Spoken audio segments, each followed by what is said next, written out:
high quality education and life skills, where I'm really confident. Right now I am a program manager, and I would like to say thank you so much to Saul, we just read. And we are the Migrant, and we are a very strong team in the program, because we are the former Migrant, and we are very helpful for other girls around Cambodia. We just the Migrant, in fact, right now with who we are working with, because we know exactly the issue, and we know exactly how to solve all the problem. Yeah, that's why I am here today in front of you guys to make you believe what the issue that we need. Provide the education and leadership skill and space and safe environment. Thank you very much for your presentation. I have two quick questions. One, just from your proposal, you mentioned both 25 girls, but then also 575. So if you could explain how many girls you will reach. And my second question is, you talk about the safe house. If you can tell us what that is, would they live there, or would you also allow girls to benefit from this leadership training in the football while staying in their houses? Thank you. So the first question, so we explain about 525. How we use? So 25 girls that our beneficiary girls, my girls, and then for 90 girls, we just work with our partner organization in the community, and 400 people in around Cambodia with our festival, and 2 more hundreds we just work with. It is attacked by our 25 mighty girls. And the center, the safe house? Yes, the safe house, we rent them a dorm, one dorm, that the girls who join the master program. We try to do the negotiation with their family about the enhanced aspect, and we provide them free scholarship of schooling so they can stay together, they can share experience, yeah, they can share their lifestyle and stay together, and we provide them housing, food. Yeah. So maybe I will ask you one question. One more about our culture. Culture is always like that. Girls cannot play football. That's what I meant.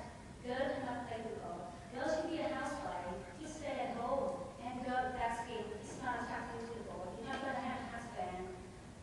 It's damaging your fertility. I already met this discrimination. So that's what we are worrying a lot. And one more thing with China, because we try to fight for 50 already about we want to be a professional women team in Cambodia, but we don't get support from the government yet. So we really want to get support from them to have a professional team in Cambodia. Good, we're out of time. Thank you. This was a really great project.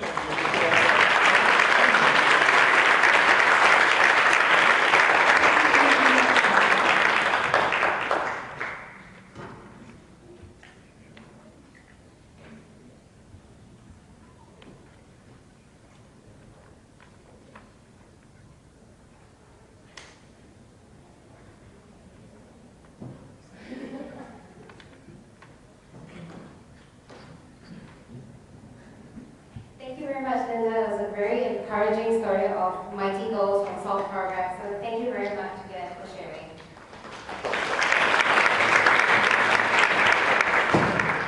Our next finalist is, her project name is Miti, and the project is based. Her project name is Miti, and the project is based in India.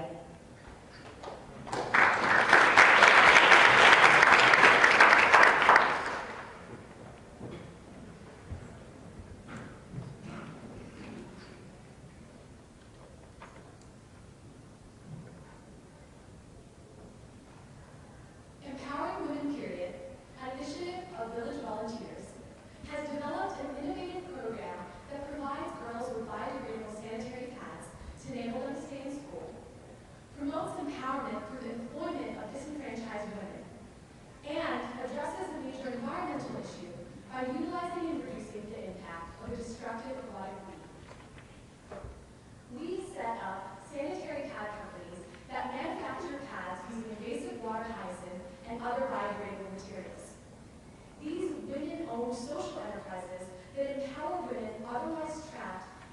cycles of abuse and rape in the sex work industry.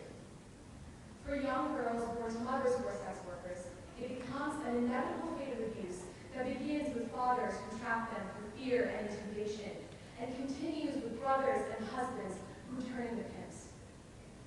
We provide these women with another option, to forge their own paths.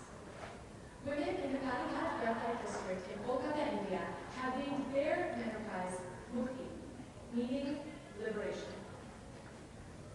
One of the Mukti women told us that in Calicut, I face a lot of abusive language and violence every day. Mukti is a very quiet and peaceful place, one that offers an escape. The time I have in Mukti is a gift, as are the women I work with. We provide these women with the business and professional skills they need to succeed, as well as the personal counseling needed after years of abuse. Our goal now is to provide more women with the opportunity to have the financial security working with Miti, and to have more people participate in our bicycle brigade. Bicycles also reduce the risk of women traveling on foot, allowing for the Mukti women to then safely carry more products to outlying villages. This women-run delivery service then provides an intimate vehicle for the distribution of crucial public health information to women and girls, all while fighting a greater societal stigma on menstruation through camaraderie and conversation.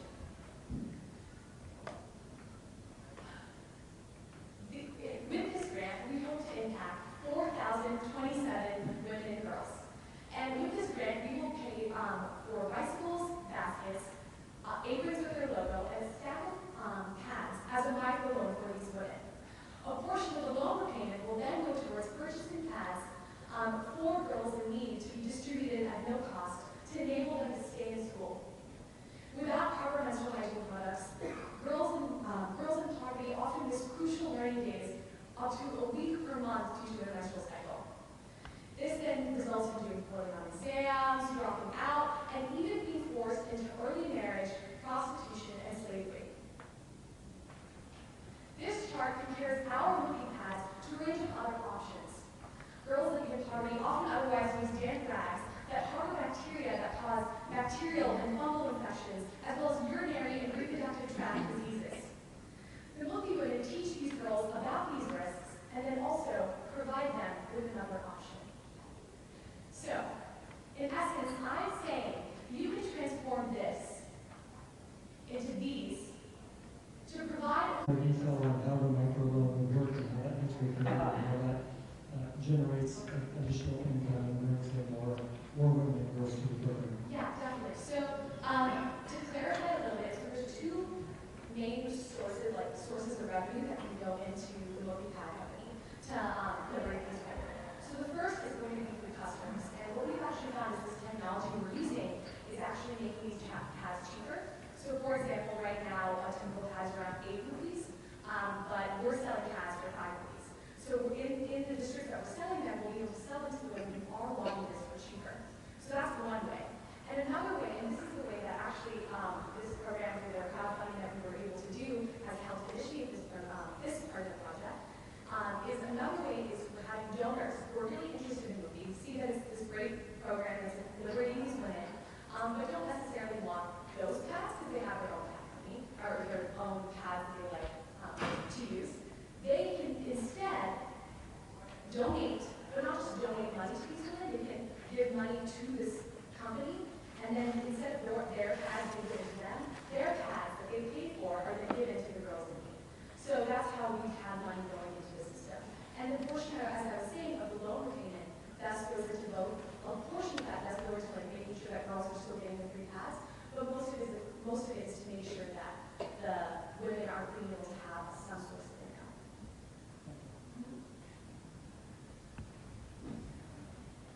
Thank you very much for that presentation. I have a question on who the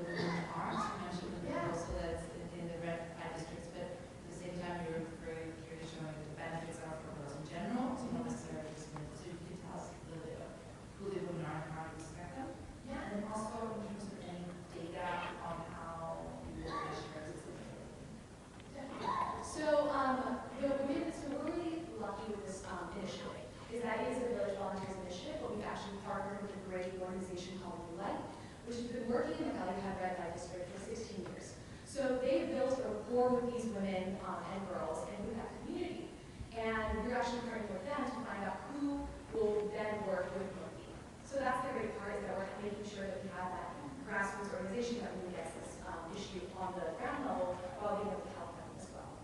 So that's the first question. And then in terms of measuring our impact, I think the best thing for us right now is to see if the women are able to sustain themselves, and that this company itself is working. And right now we're kind of doing the front-loading end of making sure that they're set up, mentored, know how to deal with their own business, and then hopefully then they will be able to train other women and then sustain their own business. So that would be the way that we measure impact.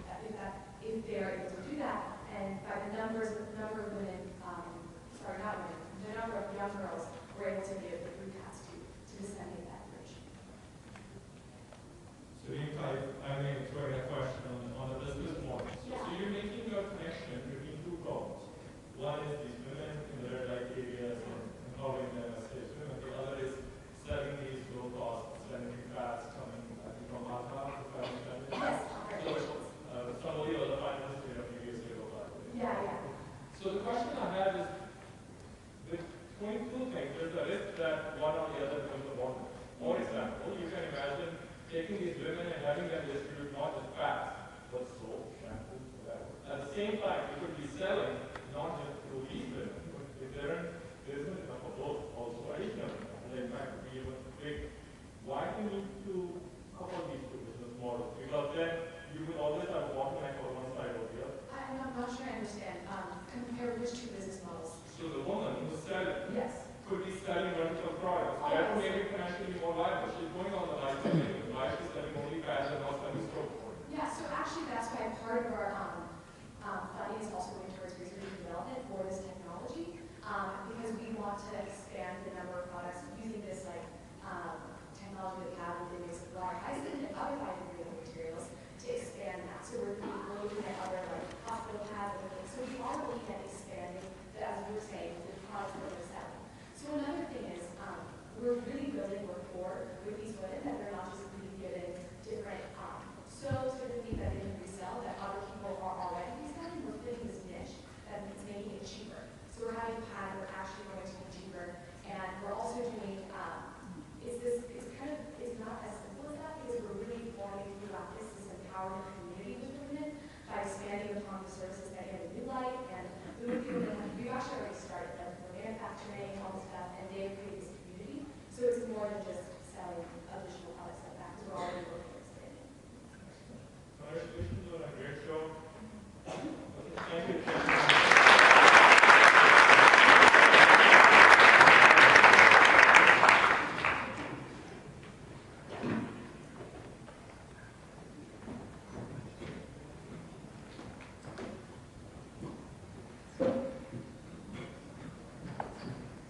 Thank you very much, Priyanka, for that liberating story about Miti and your community that you're building. Our next finalist is Theresia Serviri from A New Vision.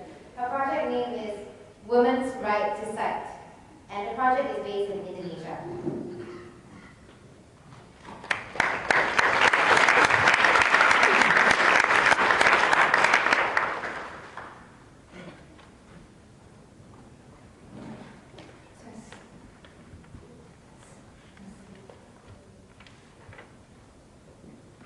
Last week we met Lily.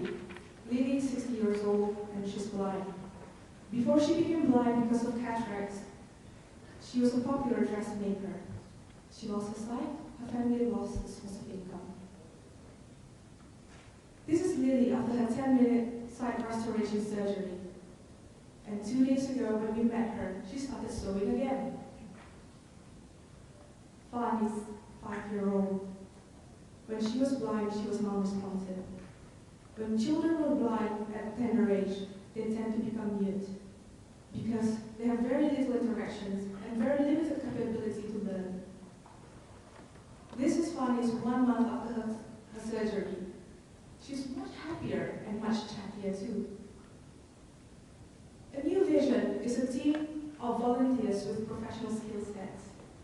Dr. Sandra Pruitt, a world-renowned eye surgeon from Nepal, is our co-founder, and we are very privileged to be able to continue his work to give sight to the poor and marginalized communities. Our work is focused on Indonesia, where there is the world's highest blindness rate in the world. To date, we have done 19,000 sight restoration surgeries. We have no permanent facilities, we do it out of our partner facilities. We've trained 24 local surgeons, 25 paramedics, and 2 ophthalmic technicians. And more importantly, we have trained more than 10,000 community figures, and they are the village nurses, village midwives, and village leaders. And this education session has been very effective because 1 out of the 2 people that they refer to us is cataract patients. In this session, we taught them how to identify cataract surgery, what are the causes, what are the symptoms, how to prevent, and how to treat these common eye diseases. And we helped to dispel the myth that cataract is not a punishment from God. But we still have a problem because 60% of our patients are male and 40% are female. When the World's Blindness Survey recently said that 2/3 of the blind people are actually women. And women remain blind not because of their genetic DNA, but because in most societies, men come before women for access to information, to healthcare, to family resources. And we want to reverse that because 80% of this blindness is curable. And if you talk about one blind person, it means that more than one person become victim of blindness because we have to account for the caregivers. And more often than not, it's the young girls who often tasked to look after this blind person. In study by PwC, it says that $1 investment you make into the eye care will give you a $4 return. And that's because not only you're making this blind person productive again, but you're actually liberating the caregivers. And blind women and girls are more vulnerable. They're not able to defend for themselves. They're not safe, they're not secure, and this is an unnecessary tragedy because 80% of them can be cured. With Women's Right to Sight and Project Inspire Grant, what we will do is we first match the pledge, and we'll give sight restoration surgery to 500 women and girls, and we'll give basic eye health education to 500 women and girls. And we also have a new idea that family members who are accompanying our patients will also be given eye health education.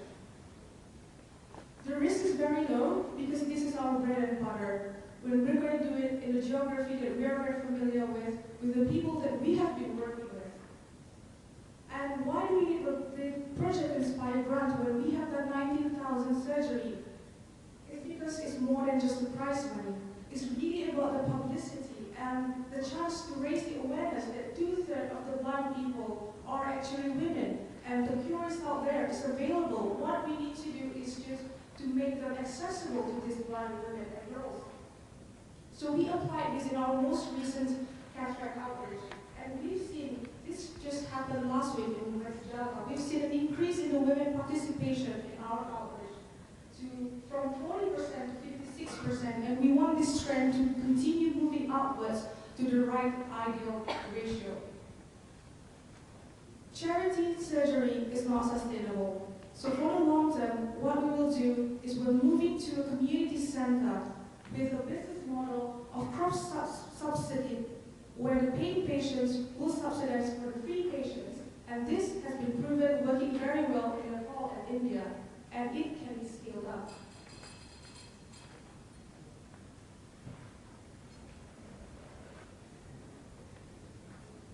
So you have to be cut off? We are very stringent on time, but that's beyond my control.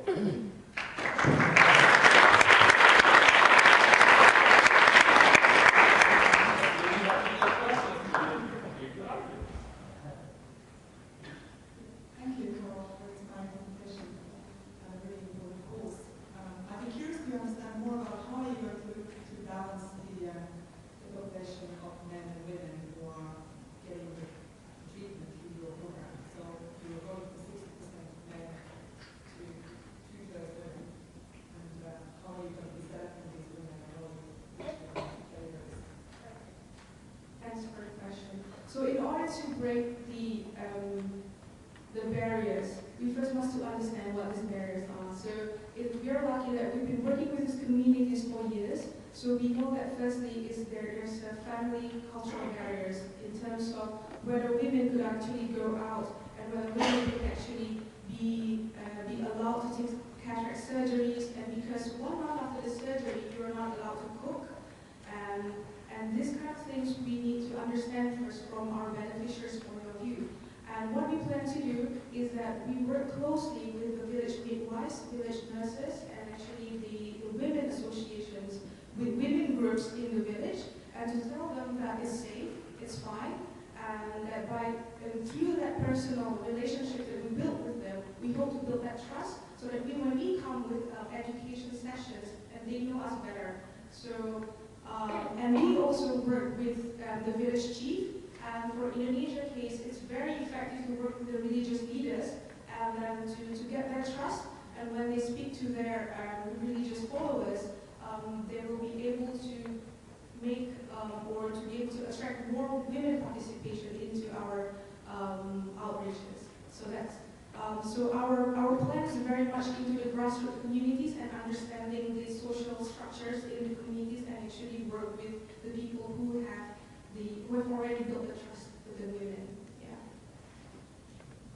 You talk about sustainability, right, and the cross-subsidy model. So where do you think you are in terms of getting to a sustainable model? Are you getting it? How many more years do you think you get to this place? Yes, that's where actually the next presentation is going to be about. So we actually plan to open our community center in 2018, and we already start fundraising. And this project is just in time to build that momentum, because then we could target we could target our services to the most vulnerable part of society, who are the blind women and girls. So we really see this as a place for us to build that momentum, to gain the awareness about women and girls, and so that we could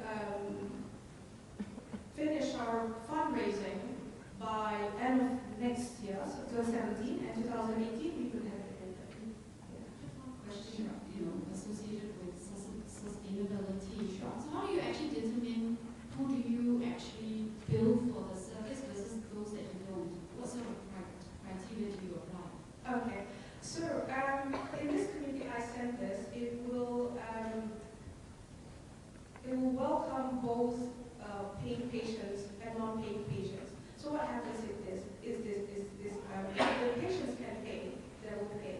And these non-paying patients, we use them through community referrals. So through people that we already work with the local community leaders or religious leaders. So they come through referrals to us.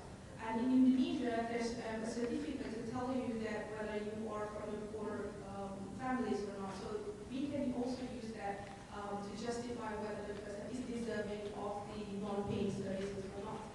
And so what we'll do, even though we have this fixed community center that welcomes patients, we won't stop to do outreaches, because that's where we then generate the demands to come to our community center. So we still go to we still bring the health services closer to the communities on a regular basis. Yeah. Thank you, Christian. Very quick question. Sure. How close are you to the best global benchmarks like urban healthcare in India and so on, in terms of cost effectiveness and effectiveness? How close are you to the best in emerging markets? If you're talking about the results of Both the results and the cost of our surgery. the cost of the surgery for us is $100 per surgery. I know certain foundation, I don't know if I can say the name here, but they claim it to be like $80 per surgery.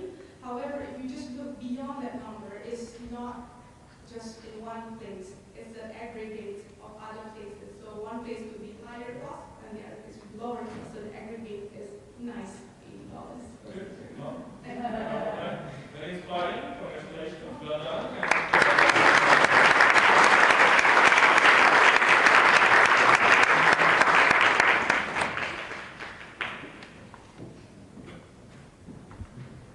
Thank you again, Teresa, for shedding light on vision in job.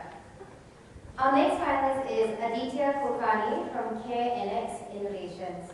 His project name is titled Care Mother Mobile Pregnancy Kit, and it's based in India.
Have a chain of health workers to reach out to these women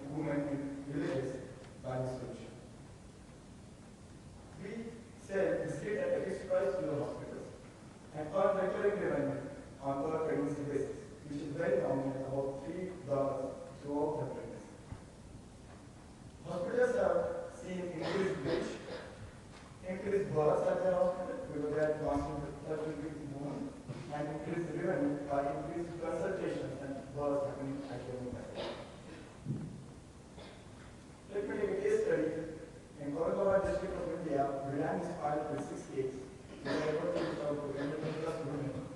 And they experienced 4 times the outreach than the previous year, 50% less operational cost than the mobile vans, and 1/10 of the price point that mother would incur if she were visiting her hospital for a regular check. The most important component was detecting early high risk. Our algorithms were to detect 31% early high risks than the existing systems, and the escape rate was about 28%, which was very significant from community health expert. We have been reaching to many hospitals, many partners, and you have to stop, but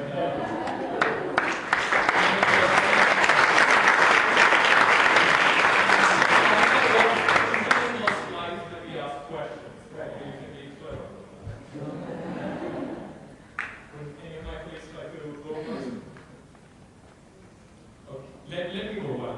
Okay. So your business plan mentions something about incentives given to your team. Can you say a little bit about that? What is that incentive? What are you measuring as performance, and what is why are you giving incentives? This was supposed to be all about passion and purpose and all that. Because I thought your plan mentioned there was a title in the budget that said incentives for the workers or something. Yeah. Can you explain a little bit what is that? So what we found out is when partner organizations use our solution, they have to employ health workers. Now these health workers will reach to pregnancy process. They have to travel. In order to reach to more number of women, they have to incentivize these health workers in a such a way that they will be motivated to reach as many women as they can. And they have figured out 2 different models to do that. Either you pay them on the basis of how many mothers they reach, or you pay them on the basis of how many tests you have performed. This is the incentive model. Thank you.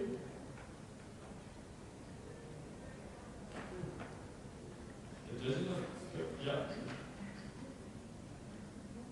Thank you. Very inspiring project. And just looking at some of the risks and challenges of taking support forward, can you talk us through some of the ways you're planning to highlight some of the proposals, the risk of the challenge of companies to name them first pay, and how the approach will calculate?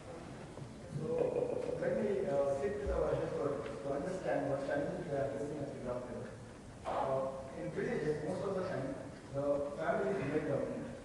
So males would not like to spend money on taking his partner to the hospital just because they think that it does their monthly wage, daily wage, as well as the travel cost would be much higher. So in that case, if accurate service is getting provided at a much lower cost, these people are going to pay that. That is what I mentioned. Do you want to change that?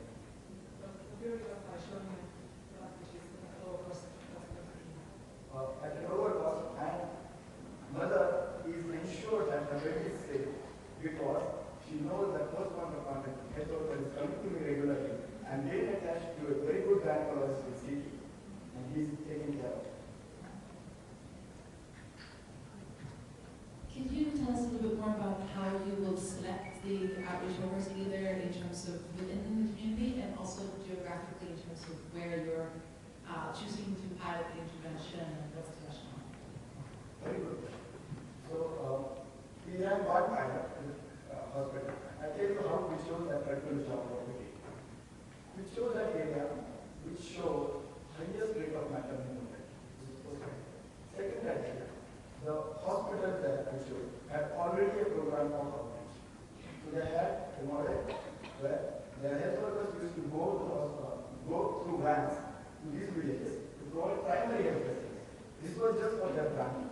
We found these health workers with pregnancy registration. And these hospitals could scale to more and more villages because now individual person can travel more than the rest. Let me throw in a question. What is your 5-year aspiration? Let me take you to this slide. I met my Prime Minister in 2015 because I was chosen as a top 10 innovation in President's House. So me and my co-founder were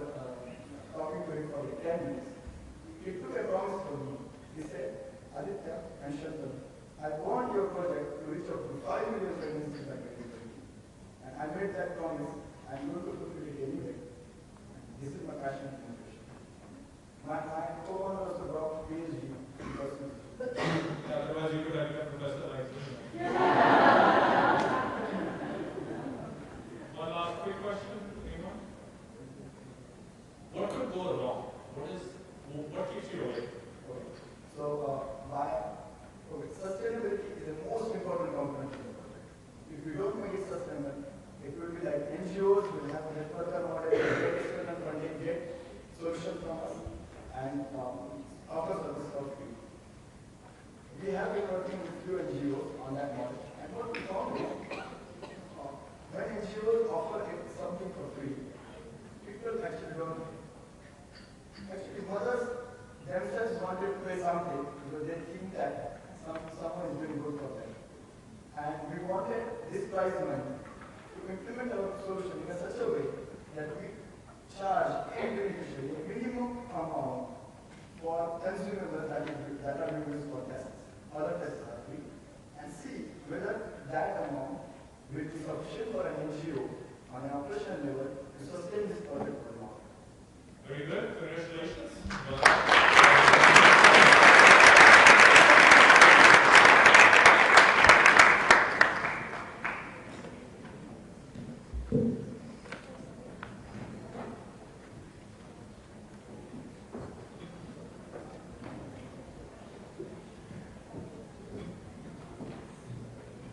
Thank you, Aditya, for sharing with us an initiative that shows biotech can be indeed used for good.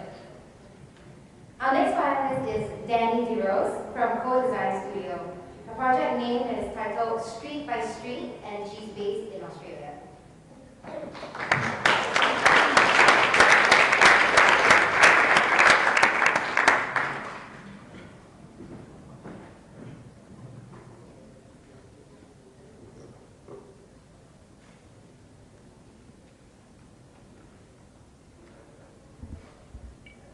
4 years ago, a young woman named Jill was raped and murdered in a laneway not far from the Co-Design Studio office in Melbourne. It was a despicable crime that upset us all, because we're 15 women on a team of 20, and it could have been one of us. Since then, there's been even more terrible acts of violence against women in this area, and even at that very site. Unfortunately, we are not immune to violence against women, and it is a global problem that we can all relate to. Even in Melbourne, the world's most livable city, this is the reality. 1 in 3 of our Australian girls are too afraid to go out in public at night. 87% have been physically or verbally attacked in the street just last year. When we are constantly looking over our shoulder, we cannot look ahead. So at Co-Design Studio, we want to change this. We're a team of experienced urban designers, planners, community builders, architects, and we know that creating more safe public places for women and for everyone is in our power. The Street by Street program is our proven pathway forward to make public spaces safer for all women. It's a scalable neighborhood improvement program that will empower women and girls to directly impact the design of public spaces in their own communities. Since 2012, we've been working on grassroots projects like these ones to build more secure and inclusive communities from the bottom up. And these are 1 of 2 pilot projects we've run in Brunswick, which is the suburb where Jill was taken. Both involved over 100 local residents and resulted in safer public spaces. Here's how. Community organizing allowed us to help local people find local solutions to address antisocial behavior in their neighborhood and turn neglected streets into well-loved community assets. By mobilizing local resources, leveraging skills, nurturing new ones, we prototyped these ideas using our lighter, quicker, cheaper model.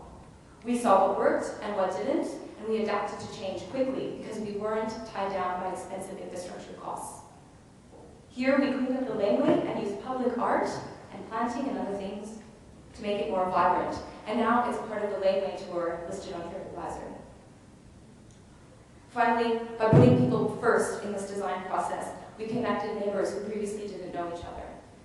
In fact, 1 in 3 Australians don't know their neighbors, but that's not the case here anymore. They know each other better, they come out and they organize activities in the street, they connect over a dedicated Facebook page, and they watch the street. They notice antisocial behavior and they're more likely to do something about it. The lessons that we've learned from our local projects can be applied globally to influence comprehensive change in the way that we plan and build our cities. We heard it through Habitat 3 in Quito, and again yesterday at the Responsible Business Forum on Sustainable Development, that empowering women is one of the biggest shifters of economic potential in the world. Involving women's voices in neighborhood improvement projects will give them more agency, confidence, opportunities to achieve, to move more freely in their cities, to go to where they need to work, and street by street we'll do this. Right away, we'll go back to Brunswick and build on what we learned in the first 2 tests. We'll create free online tools and resources to build.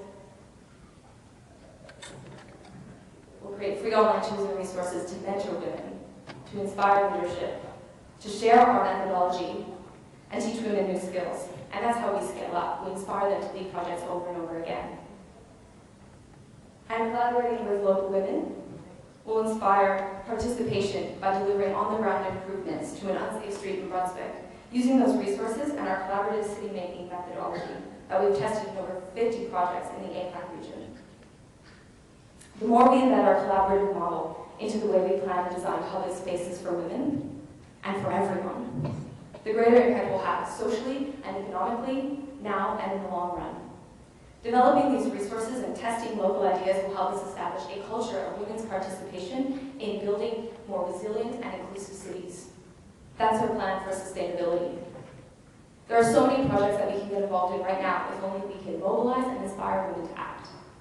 And if we wait for someone else to improve these public spaces, we'll be waiting for decades.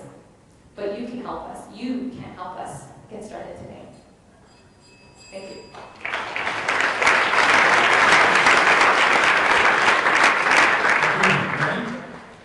Questions? Dennis? Thank you very much for that. What is the biggest risk? I noticed you list some of the risks in your proposal. It seems like actual take-up of the women actually coming together. What have you seen as the biggest risk related to that? Probably ensuring that people continue changing public spaces in their neighborhoods time and again without co-design's involvement. So the risk is that they don't feel mentored enough or a part of the process enough or empowered enough. So we're working on that through the development of tools and resources, how to kit and guide, to make it very simple and easy and to bring women especially back into the planning process because it's a traditionally male-dominated field. And at the community level, men and women are very much left out of that process. So the risk is that we don't make that change, but we will if we keep trying and encouraging people to learn these new skills, nurture their talents, and meet other people in their community to work towards a shared goal. And then they live in the product of their hard work, a better, more vibrant community space.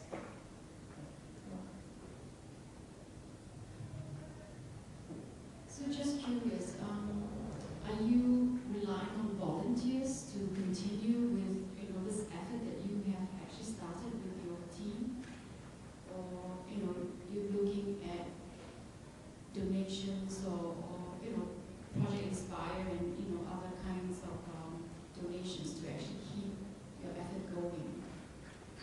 We do use volunteers. We mentor them through this process.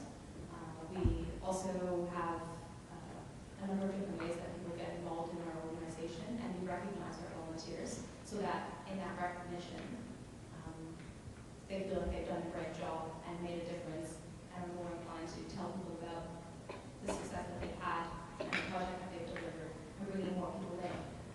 I think what we really look towards is community leadership. And we have people calling us up every day saying, I want to do this and I want to do that, and they just don't know how. And presently in Australia, it's very difficult for community members to organize and actually make change within councils. It's all very top down. So coming bottom up and inspiring leadership within community organizations and getting them to actually make change, and then grabbing the attention of councils who will realize that change is possible without their involvement. That mobilization of locals does inspire change. I think is really powerful. So yes, volunteers and definitely grants through foundations like Mastercard Foundation and local government, but local passion, I think, is the greatest thing that we can provide. Yeah, thank you. Your proposal would focus on developing the curriculum and the model of your online so that others could use it. In that context, how would you sort of choose partners or make sure you have champions on the ground and sort of monitoring the change of those interventions as they would then be taken out by countries across the region? That's a great question. I think understanding the community is, the first step. So we don't know what we don't know, and locals are the experts in their area. They have those unique insights that we will look towards. So existing community leaders or budding talent, men and women who come forward and say, I really want to learn this new skill. We'll nurture that and bring them into the process. And as far as expanding that, outside of Melbourne, I think the more proof we have that our collaborative city-making model really works and does inspire change, that culture will shift and local women and young girls will become more interested in taking back, their right to the city. You hear that a lot, their right to the city. They can feel safer and more secure and connected to a place.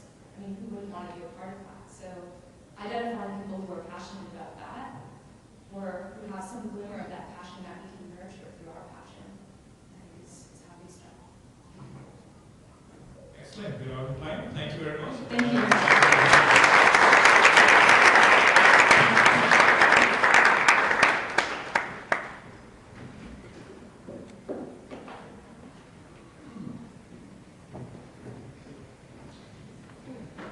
Thank you, Danny, for sharing with us about how a city can be made safer, livelier by women for women. So let's give the judges some time to tabulate the scores and consolidate their thoughts over the last few pitches that we've heard. So as we have attended and listened to all the inspirational speeches, it brings to mind that actually inspiration is literally around us. So what I'd like to invite everyone to do right now is, where's my cue for inspirational music? It's awfully quiet here. It's still awfully quiet here. But okay, so what I'd like to invite you to do, everyone, is you look at the 4 arrows. What I want you to do is to reach out to somebody who is in front of you, behind you, to your left and to your right, not somebody that you came with today. And I want you to ask them what their first and last name is, where they come from, and also what kind of inspiration they hope to see from today. So I'll give you 2 minutes. So front, back, left, and right. Find out first names, last names, where they come from, and what kind of inspiration they hope to see today.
safety, and it is based in Vietnam.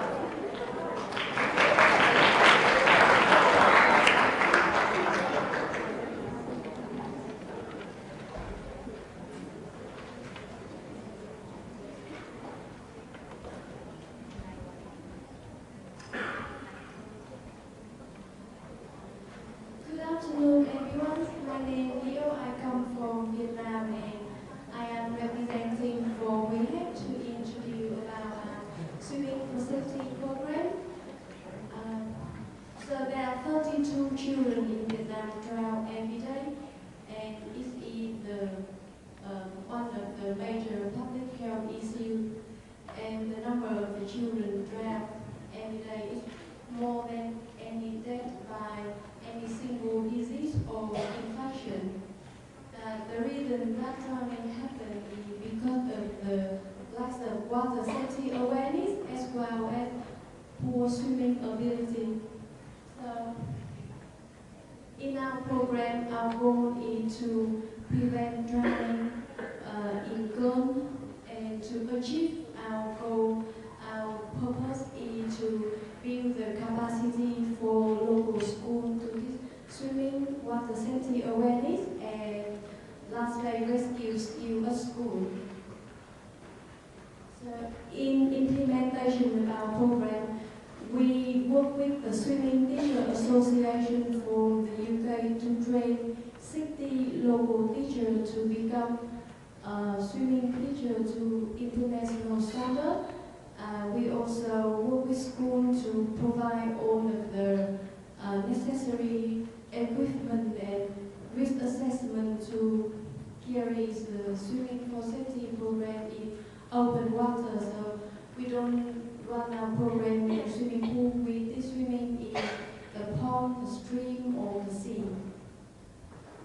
So after qualifying the teacher, we train the girls in their school in water safety awareness, lastly rescue skill, and swimming lesson.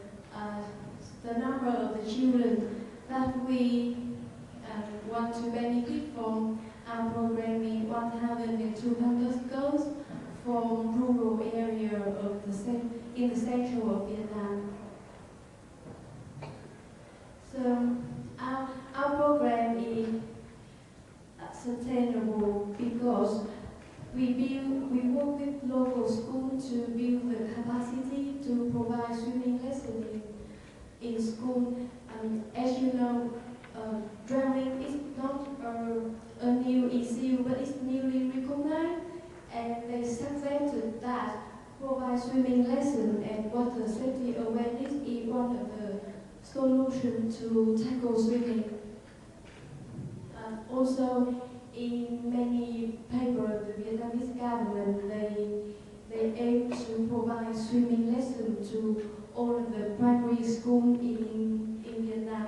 But their program is not successful yet because of the lack of funding and capacity. So by building the capacity for local schools, we are providing them the mechanism to achieve drowning prevention. So also our program, we aim to empower women by proactively selecting female teachers. By training the girl, we not only make them safe, but also the knowledge that we are training them today will be helpful for their future as a mother, a carer, or a leader of the community. So those knowledge will be passed to the next generation. So I just tell a story when we run our pilot swimming program, and we went to school to recruit teachers, and we realized that most of the female teachers in school, they can't swim. So even we really want to choose a female teacher, but we couldn't. So we hope that after our swimming program, the next generation will be a female teacher. Thank you very much. And Thank you very much.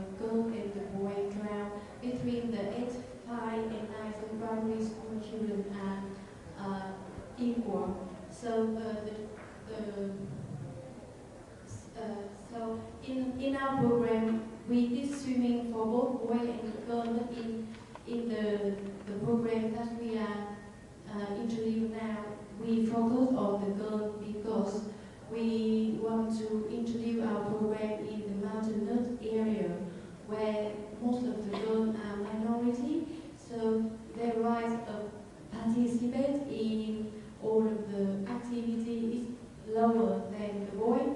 So by introducing the program to the beneficiary are the girl and the female teacher, we want to raise the awareness to the community as well. And as I mentioned on my case study, is also we wish to have more female teacher in the future, so they can be a teacher for both boy and girl. And yes. Thank you. Other questions?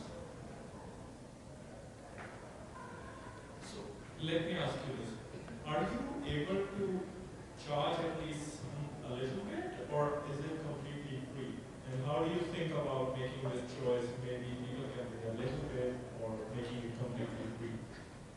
Yes, so in our program now we are focused on rural areas and poor areas, so it's completely free. But in the future, we want to provide private swimming lessons to private school, and because also our teacher, they are qualified as a swimming teacher, a lifeguard trainer, and first aider as well.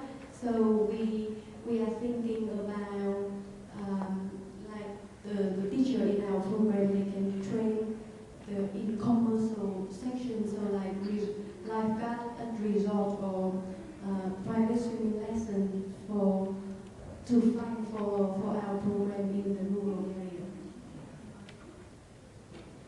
Just makes lots of sense, and I think you've got a great program here. The question is, what are you thinking would be the biggest challenges of you implementing this? Well, I heard about the lack of female coaches or swimming teachers, and spoke about recruiting the female students. But what else do you think?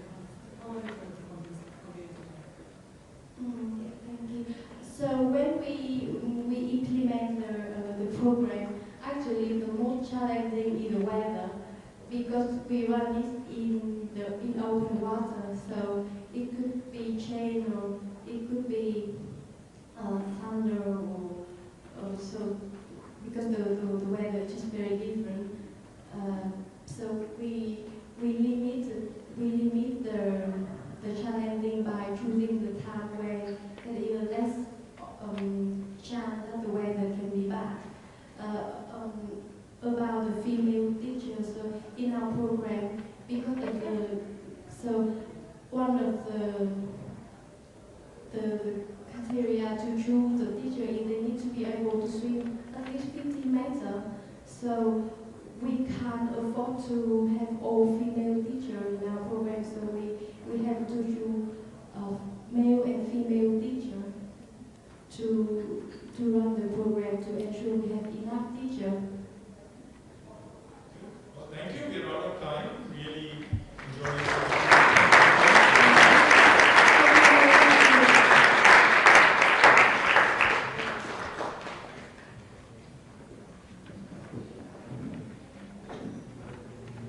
Thank you, Liu, for letting us know and be reminded by the fact that water bodies are a common place for people to gather, and therefore water security should not be something that we take for granted.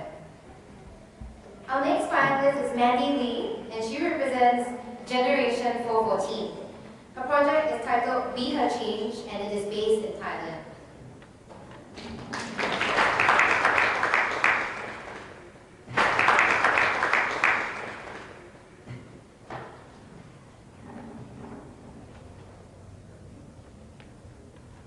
Imagine what it would be like to live. Can you imagine what it would be like to live without choice? But this is the reality for 45 million people globally today in modern slavery. A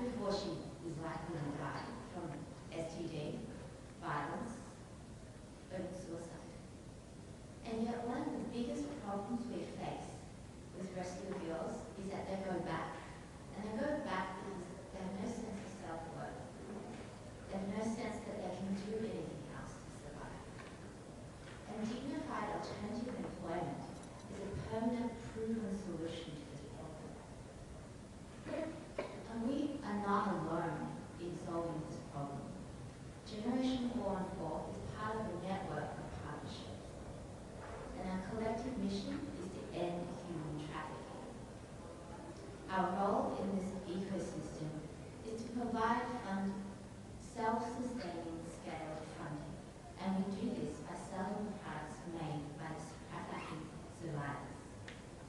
We launched January this year, and in the short 11 months that we've been around, we've generated over $20,000 worth of revenue, and over half of that have gone to the girls directly. When the girls work with our partner, Nightlight, in the rescue and restore component, they give them counselling, they give them strength-based therapy, and they're taught skills, practical skills in making jewelry and t-shirts, but also skills in numeracy, literacy, organizational skills, customer service skills, business skills. And we estimate that when these girls return back to the community, they're there with a change mind, but also with a support network. And for every one girl that goes back, 5 other women are impacted directly by it. And 10 additional children. Some of those will be her own children. So that means with the 50 girls that are currently at Nightlight, that's over 1,000 women and children that will impact in some of the most vulnerable societies and communities within Southeast Asia. So now imagine what we can do with scale. So our funding isn't just for rescue and restore, it's also for prevention. And A21, our partner, does an amazing job in reducing the risks of children being trafficked. So our model is proven, but we have limitations today. And a limitation of funding equates to a limitation of the number of girls we can help. Given the unique strengths of our team, so our founder, Christine, has extensive background in social justice, a passion for social work, and single-minded determination to eradicate human trafficking, combined with my acumen in business, our skills in corporate relationships, project management, and implementation, and was supported by a suite of volunteers and advisors, means that we're uniquely positioned to take up the opportunity to connect Australian businesses with social causes like Nightlight. And we want Australian businesses to see it not just as a charity, but as a real supplier, a real business partner, and therefore create ongoing sustained funding. So in the process of trialing this, we've started talking to jewelry stores to start a line of justice jewelry. We've approached Hillsong Church to cater for the merchandise for some of their annual conferences. We've also approached fashion industry, including Jimmy Choo and RMIT School of Design and Fashion. So what the $25,000 means to us is the ability to scale operationally, is to grow capacity, grow infrastructure, and redefine our branding to speak to the level businesses understand. So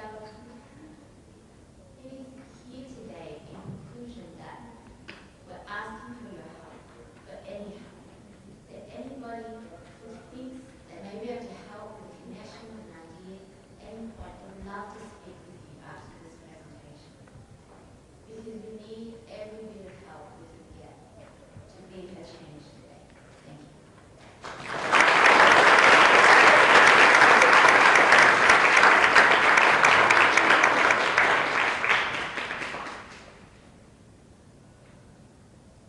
Mandy, thank you. Questions, please? Thank you very much. Very informative and a great cause, of course. You had mentioned earlier that so far you've been able to raise some revenues, and that 50% of those revenues have gone back to the girls. Can you explain a little bit more about how that actually works? Yeah, of course.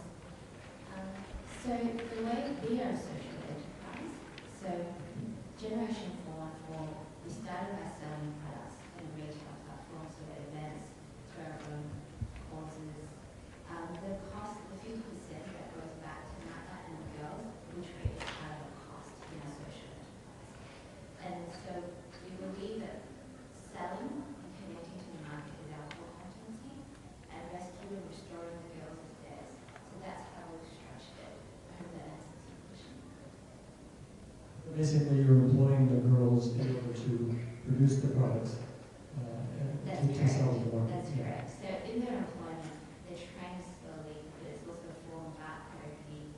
And also as they progress, on average, they're there for skills for about 2 years. So they're progressing from simple skills like creating bead jewelry to slowly moving through business skills and customer service skills so that they're well equipped with the whole spectrum. And do you provide support and training for those different stages of their development? So yes, so Nightlife takes care of the whole program. They've been doing a fantastic job for a long time. And our funding, which I didn't really mention in the speech, also goes towards some prevention programs as well.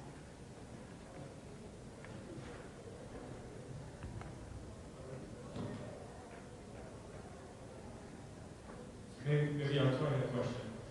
So to what extent do you directly monitor the outcomes that are happening on the ground versus you see yourself primarily as almost like a fundraising arm and with completely trusting the back end to execute? Or are you closely involved in actually seeing the programs that are having that impact on the ground? That's a really great question, Sid. I think our role is definitely funding focus because we believe it should play to their own strength. But at the same time, we want to balance that with the right outcome. So our working relationship is very close and the monitoring goes both ways. So not only are we looking at what are they doing with the girls, and Christine been to Thailand multiple times, but at the same time, we give them feedback and they expect us to give them feedback on the market conditions and what people are wanting and what businesses are saying to allow them to create a competitive product. And sorry, just to follow, is any of you full-time on this or as a paid person or are you devoting your extra time? Yes, so none of us are full-time, which makes it slightly challenging. So it is a social enterprise, so Christine's cost is covered, the rest of us are all volunteers. Other questions? We do have time. I'll otherwise keep them asked. I'm the best at it. Yeah.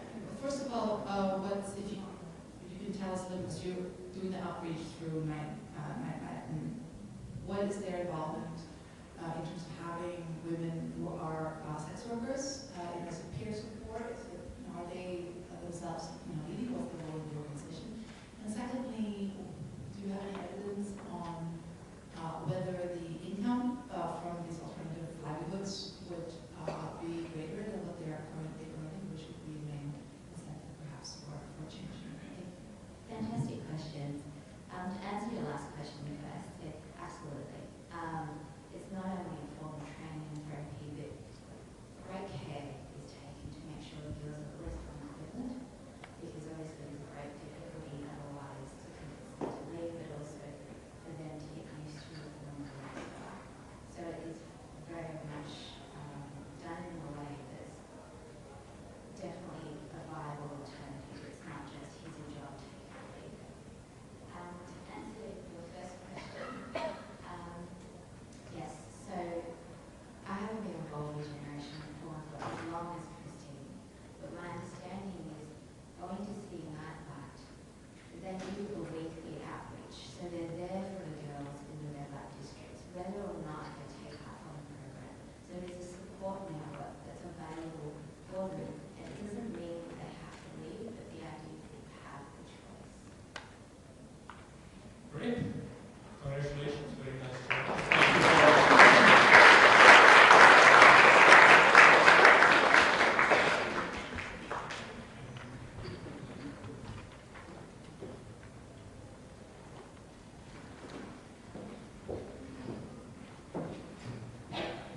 Thank you, Mandy, and all the best for your project as it gets more people to collaborate towards this end.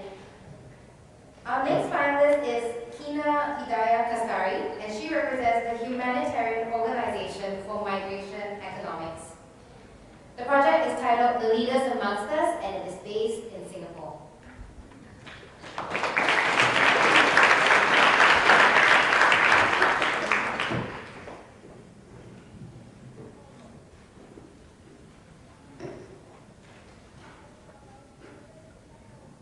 Hi, good afternoon, everyone. All right, we have, this is the impact of domestic program in Singapore. Okay, we have 2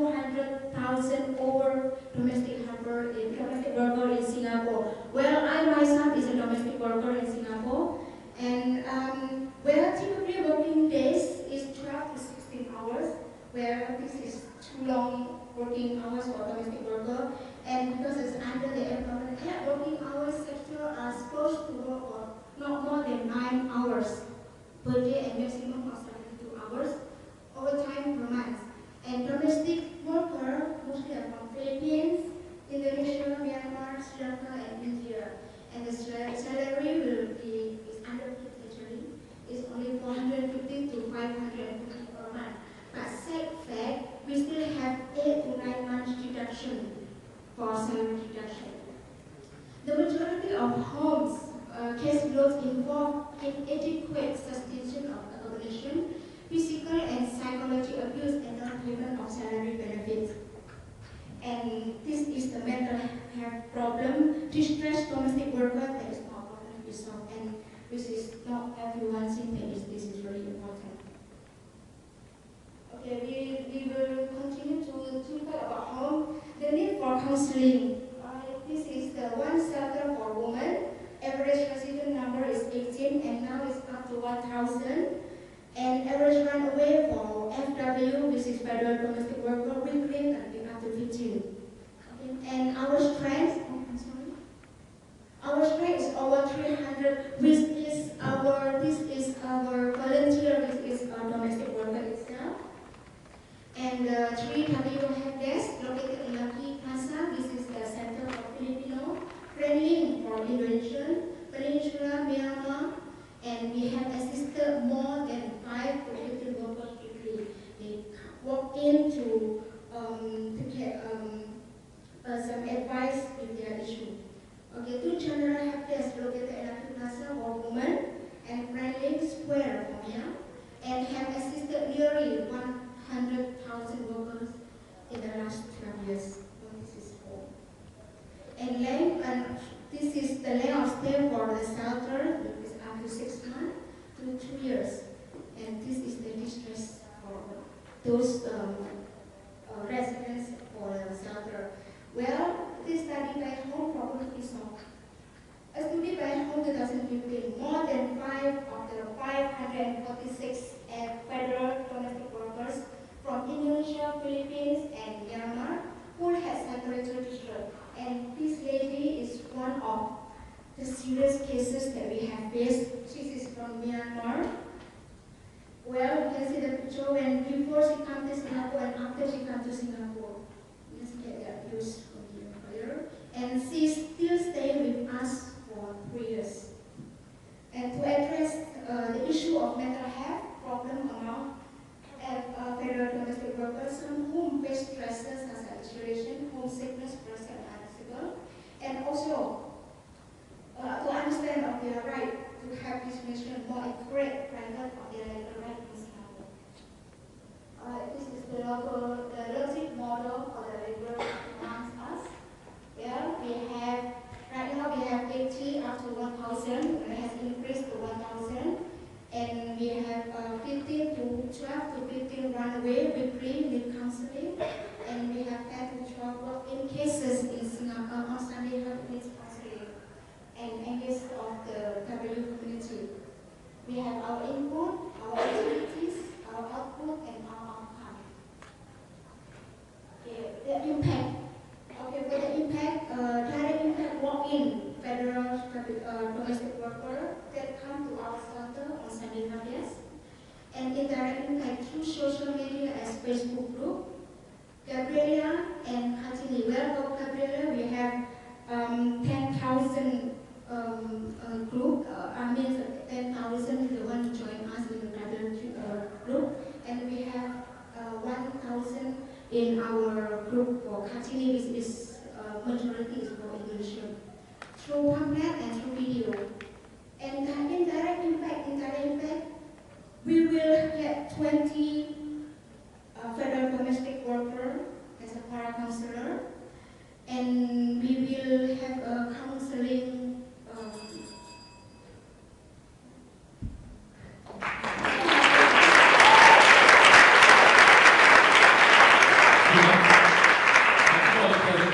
My first question is, I'm really curious, what were you going to say for that sentence?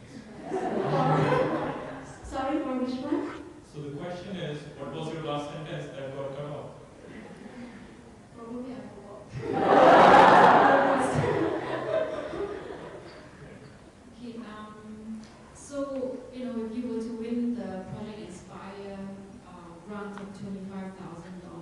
would you put that 25,000, you know, to? I mean, where would you spend the money and why? Alright, as a plan, we will get 20 federal domestic worker as a para-counselor to get a 500, hopefully we'll get 500 distressed federal domestic worker to have a counselor, to them to recognize their right and to recognize their mental health problem. Yeah. So where do these parent counselors actually get their training from?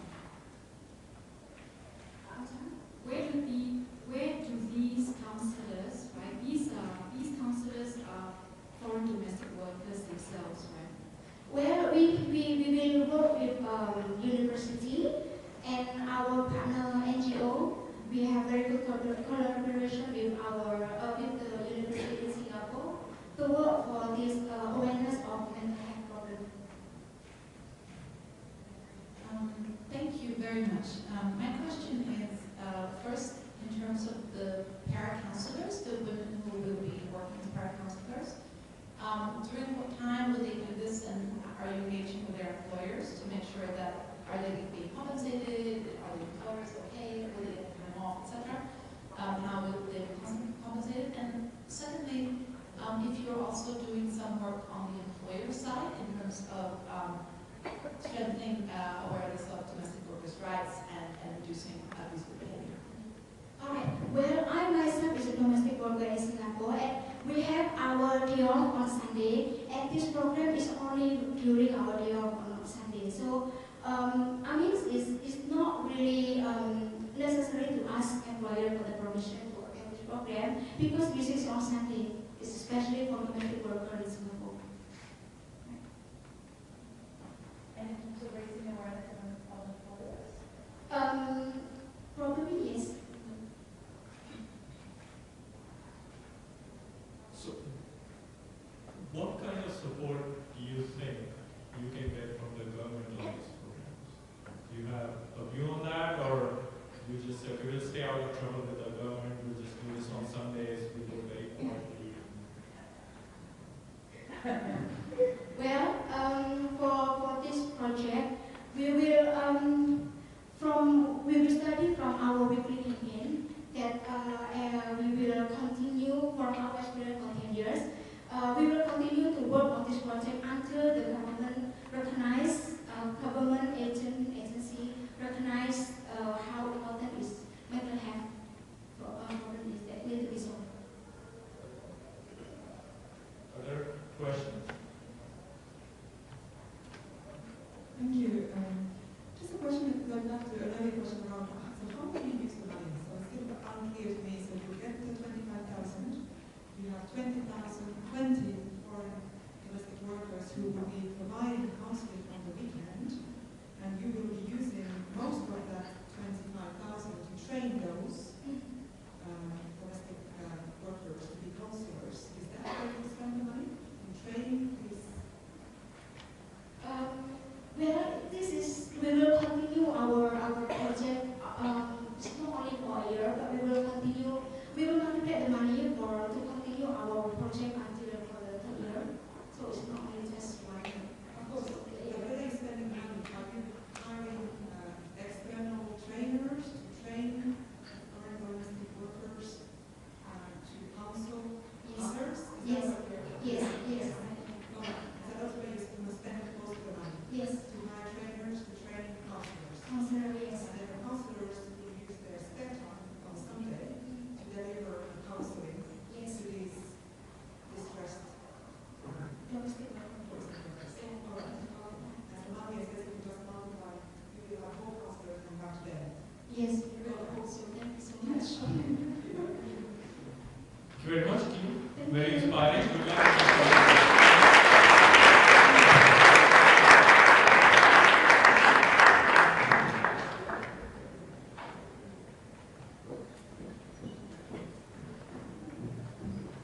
Thank you, Kina, and we wish you all the best in building more leaders amongst us. Our next finalist is Laura Harris, and she represents the Global Women's Project. Her project is titled Women Get Mobile, and it's based in Nepal.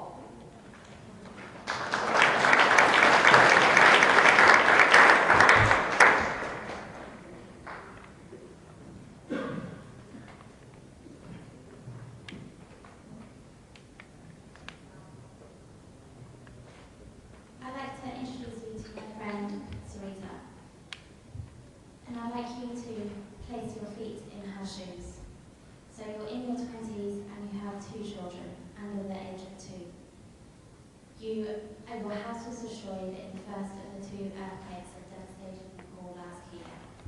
Your home was destroyed as well as your belongings. The scar on the side of your neck is where your husband poured gas on you and set you alight because you had an argument. So you live in this trauma every day and live in this pain. Post-earthquake, you haven't had any secure income and you lie awake concerned for your safety and security for yourself and your son and your daughter. So your case is like many other women in Nepal. And you just experienced being in her shoes for 30 seconds, and we know that we can rebuild these women's lives. So, the Global Women's Project. We're an Australian-based non-profit organisation that works with women leading grassroots change in communities. We work in disadvantaged communities in Nepal and Cambodia to empower them economically through vocational training programs and leadership. So we work with an organisation called the Women's Foundation in Nepal. We've been working with them for 3.5 years and we were with them during the earthquake. So since the earthquake, we've noticed we really need to support them in terms of women's safety and security, as over 9,000 lives were lost, many homes destroyed, and many community structures eroded. So we know that we need to deliver them the safety and the security. So the vocational training program that we're looking to support is something called Women Get Mobile. So this is a vocational skills program where we're providing the training, the tools, and the support for women to repair mobile phones. So we know that we've been working with women doing vocational training programs. We know that they want to move into more skilled work, and we know through delivering vocational training programs what we need to do to make it sustainable and to deliver an impact. So we currently already have a network of women's networks called Women's Hubs, where we work with over 3,500 women in Nepal, and we can provide the legal support, counselling and microfinancing to ensure that, coupled with this program, we can make this change sustainable. So the market in Nepal, there's over 10 million mobile phones in use in Nepal and a population of 27 million. And we know that there's a huge market for repair and recycle, quite like there is in India as well. So we believe that there is a massive market for repairing mobile phones, and we believe that the women can directly help fill this gap. And we know that women want to start to move into these areas where they're supporting more technology, more skilled work. So what can we do with the 25,000K? So we believe that we can directly support the safety and security of 105 women. So we know that we can do this because we've been working with our partner organisation doing vocational training programs. We work with women and we know that they want to be working more in these skilled areas. And we know that we've done it before. So we'll be doing a train-the-trainer model. So we'll be bringing 15 women to Kathmandu, providing their accommodation, transport, logistics, and support to deliver the training and the tools for them to become train-the-trainers. The cost of this is roughly around $500 per person for the 3-month training program, which I think is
provide them with microfinancing so that they can have spares and have any extra things that they may need, depending on how they want to operate. So they may decide to have a job in a mobile repair shop, or maybe they'd like to start their own business. And we're looking to support both options. And obviously, if a woman decides not to go into mobile repair after this program, we've supported them in terms of giving them the soft skills for business management, customer service, and also legal advice and counselling, so that we're empowering them regardless of how they want to take it forward. You mentioned about microfinancing or micro-lending. Is it, your organization provides that micro-lending? Is it with another partner? So the partner organisation, the Women's Foundation Nepal, currently has the microfinancing structures in place. So they organise a group of 10 local women will set up their own cooperative and own microfinancing structure. So that's in place, and the partner organisation helps to manage that so that the women obviously are paying in appropriately and they have the right support to manage their finances. So we would look to utilise that if a woman say wanted to set up her own business. So if I understood correctly, you're not providing the microfinancing directly, but you're partnering with the Global Women's Project and to allow access to microfinancing for these women. Is that correct? Yes. So our partner organisation, the Women's Foundation Nepal, have been established for many years, and they have women's hubs, and part of these women's hubs, they have the microfinancing structures. So we've already provided vocational training for farming and agriculture and shop management, so that structure already exists. I hope that answers your question. Okay, great. Just an additional question on the training program. So you provided a one-off training program for these women, and then you let them choose the pathways, choose the stream. Is that correct? And then you get a new batch and then the next batch and then you'll send them off to. Yeah, so the first batch, the first 15 women that we'll bring to Kathmandu for 3 months, they'll have an external trainer will come in and provide the training, and we've done procurement of 3 different trainers to ensure that we get the right skills. So obviously it's changing the status quo of the type of work that women do, so we're very aware of that cultural change and how to support those women in moving into those types of roles. And then those 15 women will go into their regional districts and train a further 90 women. So then those 90 women could be training trainers themselves if we wanted to take it nationally. But then if they decide not to go into mobile repair, they have the skills because they've gone through a vocational training program for 3 months to maybe open a shop in something else. I hope that answers your question. Okay. So if I may ask one last question. The last question is always the toughest one. So the question is this. So normally, you think there's a lot of demand for mobile repair in the park, which I accept. Yeah. But when you're choosing to go into a business in general, and bringing in my MBA edition here, the other thing we say is to create your strengths. Yeah. Very good. And I've read from your plan that part of your agenda is this 10 kind of agenda of overcoming gender roles. Yeah. But by bringing that agenda in, could you be putting the women at a disadvantage? Because maybe some of them actually are better at raising levels. Maybe some of them are better at data entry jobs. Maybe some of them are better at farming. And you're saying we're going to help them do mobile, they can only. Couldn't that have a negative side? So I think one of the risks is we are changing the status quo of the types of jobs that women do. So we're moving into more skilled work. And how we're mitigating that is by providing the industry visits for those women, so that they can talk the talk when they look to open a business or to get a job. And in terms of entering a market, we already have a group of 3,500 women as part of our women's hubs. They will all have a mobile phone, which will break at some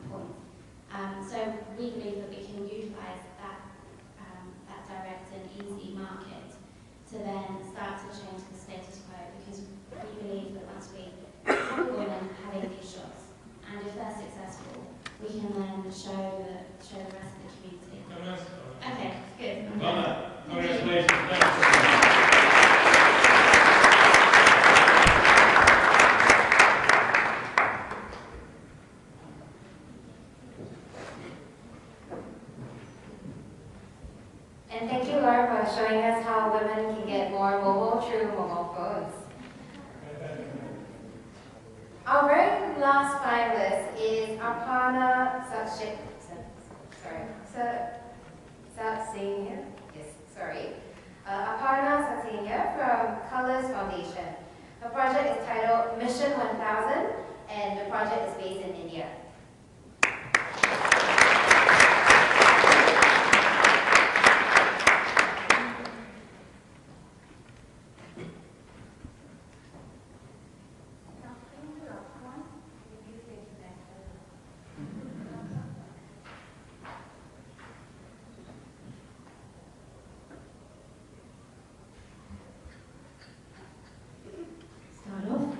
I'll start off with a personal story, and this is something I've never shared in a public forum, but it really is a part of why I am here. So, me in 1990, I don't remember the date exactly, but this was our summer vacations in Bangalore. I was 9 years old. I was playing with my brothers on the terrace of the guest house we were staying at, and the assistant manager of the guest house joined us. And we were playing along, and while we were playing, he was touching me at places where I realized I was not comfortable. I kept running away from him, but he would follow me, and my brother was there, and I would keep running to my brother. And I think in a few minutes my brother realized that, okay, something is wrong. My younger sister is just not comfortable, and he said, okay, let's go back to the room. I did one very smart thing that day. I shared that with my parents. My parents immediately took action. They spoke to the management because it was a guest house of the bank that my mom worked in. And the guy was, of course, proceedings filed it. But I consider myself very lucky because of the fact that I shared, and I had an environment where I could share with my parents what I was undergoing as a 9-year-old, which very often women and girls don't get. I'll take you through some facts about India. Of the many facts listed, there are 2 places that I want you to really take notice. 65% of the crimes, and in fact even more, are conducted by people who are part of your inner circle. These are people you know, these are your family members, sometimes these are your friends. The other part is when UNICEF conducted a report asking girls and boys about physical abuse, 53% of girls and women in India think that it is okay if their husband abuses them. So this is a mindset. These women think that it is fine, it's acceptable, they are meant to be weak, they are the weakest sex, and even in the confines of their home, it's fine if they are not safe and secure. So what can we do about it? Catch them young, teach them how to fly. Now I don't mean literally. What I mean to say is, if we catch hold of them at the right age, give them the right mindset and the skills, they won't turn into these weak women who think this is the way it's meant to be. That's what Mission 1000, our confidence curriculum, is all about. What we are doing is we are targeting girls to the age group 12 to 18, the formative years, where your thought process gets formed, teaching them basic self-defense skills, which you can repeat and try. But we are interspersing that training with life skills, with motivation, with yoga, with counseling, so that during the period they are doing the training, they end up getting these benefits. Some of these benefits are immediate because they are physical, you have better posture, you have better concentration, things like that.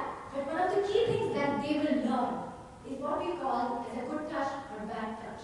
These are things that girls who are part of our target audience do not get this information from within their family circle. So who are we looking at? What's the process? We target government schools. We target government schools where generally the children who study are children of disadvantaged families, where they do not get this kind of education from their parents about what is right, what is not right, where you can stand up for yourself, where you should not, you should not just let go. We target batch of 50 to 60 girls over a 10 to 12 day period. We train them on various skills, interspersed with, as I said,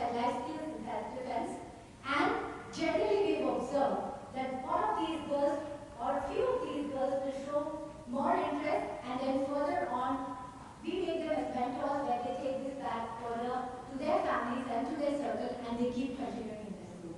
We did a pilot. We've covered about 440 girls, and that was part of our pilot. And this is what we learned. So of course, there's limited feedback of the girls, but what was really inspiring for us was this feedback from a mother who's a domestic servant who said, I never thought my girl had any interest in studies or in anything at all, and in fact I was planning to bring her out and make her join the work I do, but now she wants to be a sports teacher. And that trigger is on. That trigger is on that there's something that we are doing is right. So the $25,000 that we can get from you will make our Mission 1000 actually Mission 1000 2.0 because it will spur us. And essentially, how are we equipped to do that? I'm sorry, I'll wrap up and...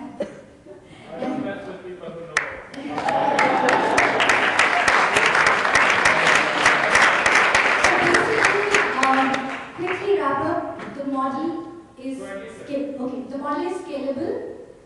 Train the trainer, right? We have an app. I think mobile was dropped on your desk. That has our self-defense app. That's very rudimentary, but it already has 10,000 downloads even without us talking about it to people. So with the funds, we can really use the app to reach out. We can use it for advertising, and we can replicate a model. Okay, done.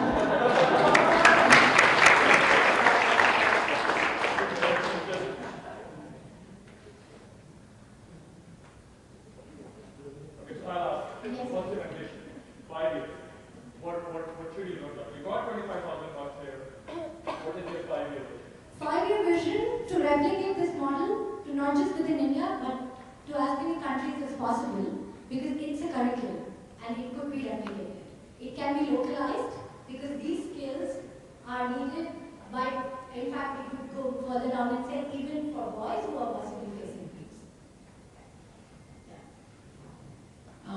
Yes, just my question is more on the social norm side. If you can clarify to what extent is it about building skills for self-defense, and how are you addressing the what you showed the first slide, which is the acceptance within the community of violence as a justifiable way to resolve conflict. What happens is basically if you as a person accept that this is the way things are, it's self-defeating. So we want to start by addressing that problem because from what has happened in India, right, the immediate measure that people decide is, oh, it's not safe, so you should stop going out. So that's the mindset that we need to address, that no, if it's not safe, what can we do about it? And sometimes you need to ask that from within. So first we empower the girls to tell them that you are allowed to ask this. You're allowed to ask this, that why can't I go out? What can we do to make it better? And if you start from the victim, who's always basically the focus of the problem, and you empower the victim, and when the victim is empowered and takes it beyond, it really works. As I said, these are girls in government schools. They get zero exposure on the things that we do, right? The kind of education that we get. But if they learn some basic things like good touch, bad touch, if your brother is bullying you, it's not okay to accept it. And honestly, the fact that, as he said, I know some basics of self-defense, it does act in different. You will not try to mess up with women. Right? Of course, yeah, I cannot fight with 10 men. But because I know certain basics, and it shows, it's actually a lot about your self-confidence. And one of the basic things that self-defense teaches is awareness. You're conscious of your surroundings and environment. And you basically, when you exhibit that, there is a higher level of, it actually transmits, it actually works. And you target it at places where you know it will spread. You know this has a plus in it. So we use that self-defense training as a hook to attract, because everyone would want to learn it. And then we intersperse it with other life skills so that these girls think, just because I'm a woman doesn't mean that I will have to follow what my mother does, or I have to leave after 10th standard and get married because that's what they've decided. And they get exposed to various things. And which is why we want to start off at age of 12, not younger, because when they're younger, their bodies are also not ready, plus they're mentally not ready, their thought process isn't formulated to that.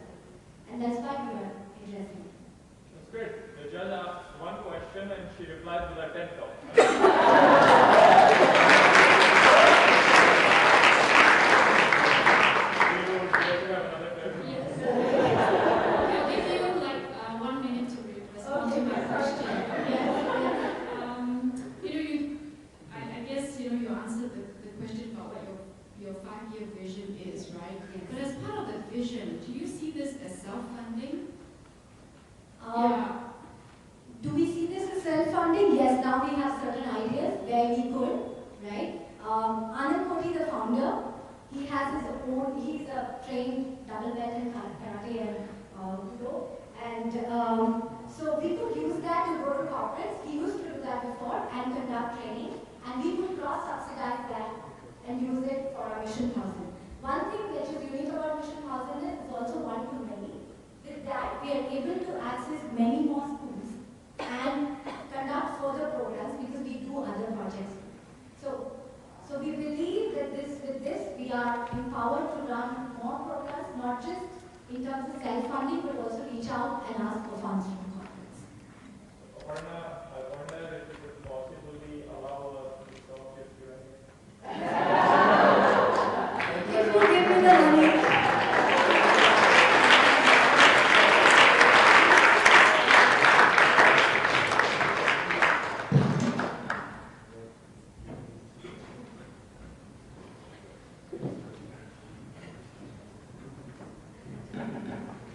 Thank you, Aparna, for that uplifting story about a single act of bravery from a 9-year-old girl could lead to Mission 1000. So thank you again, Aparna, and Mission 1000.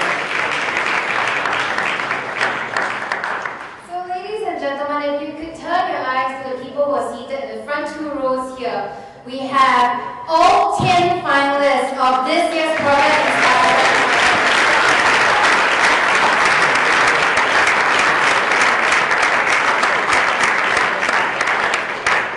Okay, so the tough work begins now for the 5 people who are seated in front of us here, that is our honored judges.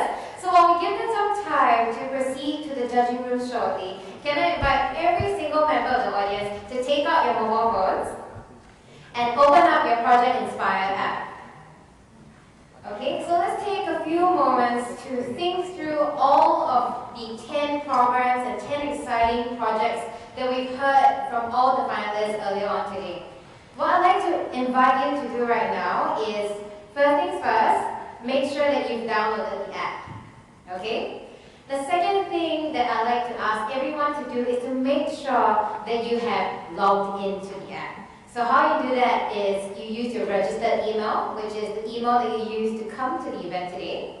Alright, key it in and you should be able to access the full functionalities of the Project Inspire app.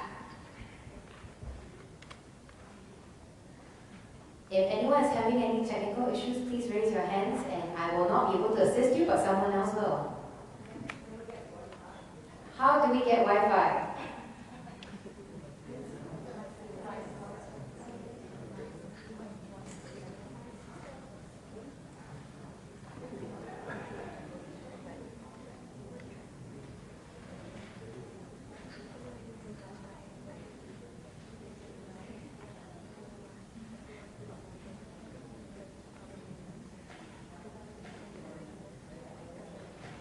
Okay, so I have heard from the organizers that the Wi-Fi should be the open Wi-Fi network that the Marina Bay Sands here has, and the password for today is Forum 2016.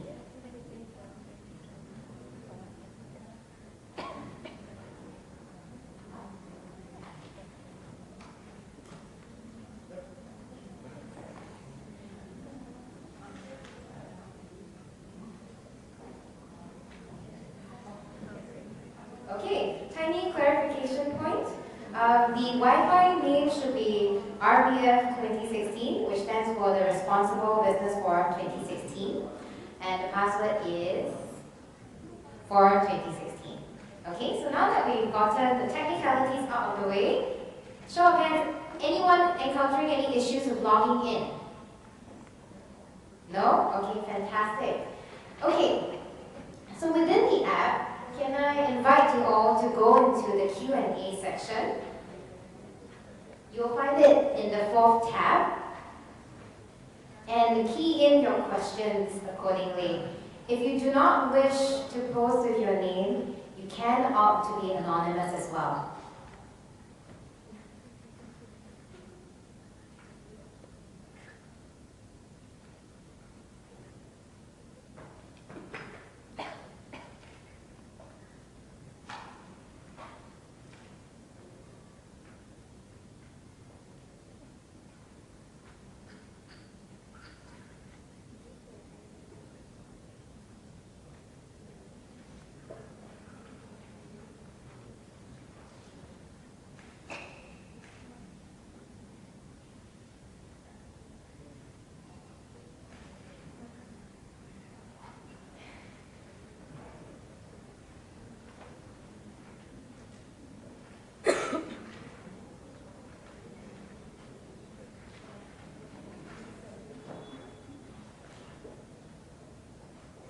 Okay, and the other wonderful functionality that I like to share about the Project Inspire app is the chat function. So earlier on we had Inspiration is around us.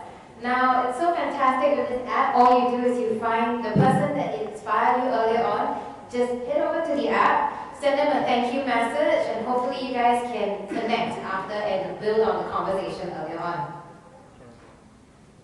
Alright, so for now, I'd like to thank everyone for your kind attention. We would love to hear from you, so if you have any photos or content that you'd like to share from today, please do so on social media with the hashtag PROJInspire. We'll now have a quick break, and you can find our friends Cougar Snap and Band of Doodlers who are by the registration table for some free digital snaps and portraits.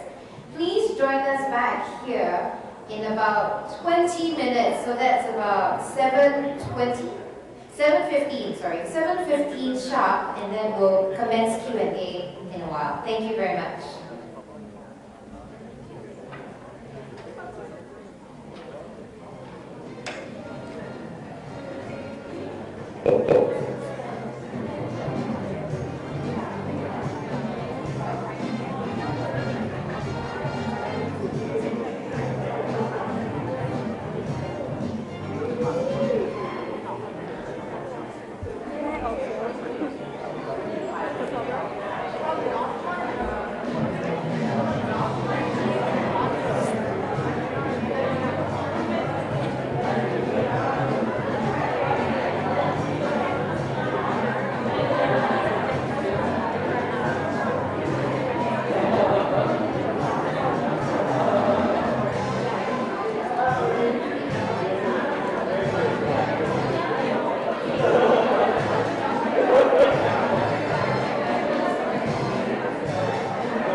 Recording stop. Yeah. Recording can stop.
We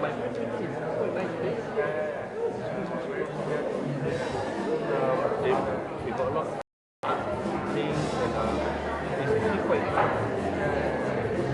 You've been? How long? How long?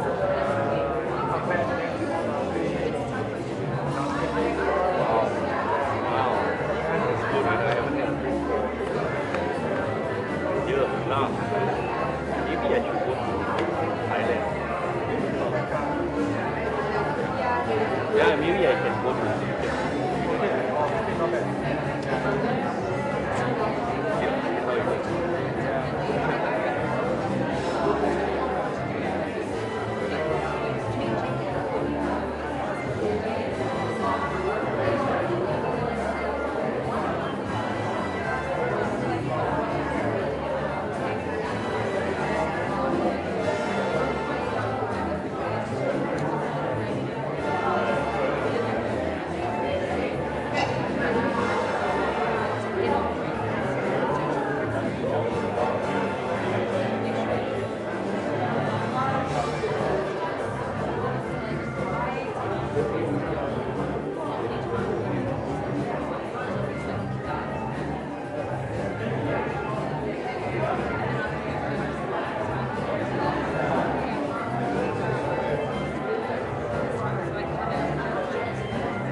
well is that within the Project Inspire app, you are able to view questions from other attendees today, as well as upvote. That is, you can like certain questions, and then it will be pushed to the top. Okay, so just give us a few more moments as we gather the rest of our flock outside before we begin our Q&A shortly. Thank you.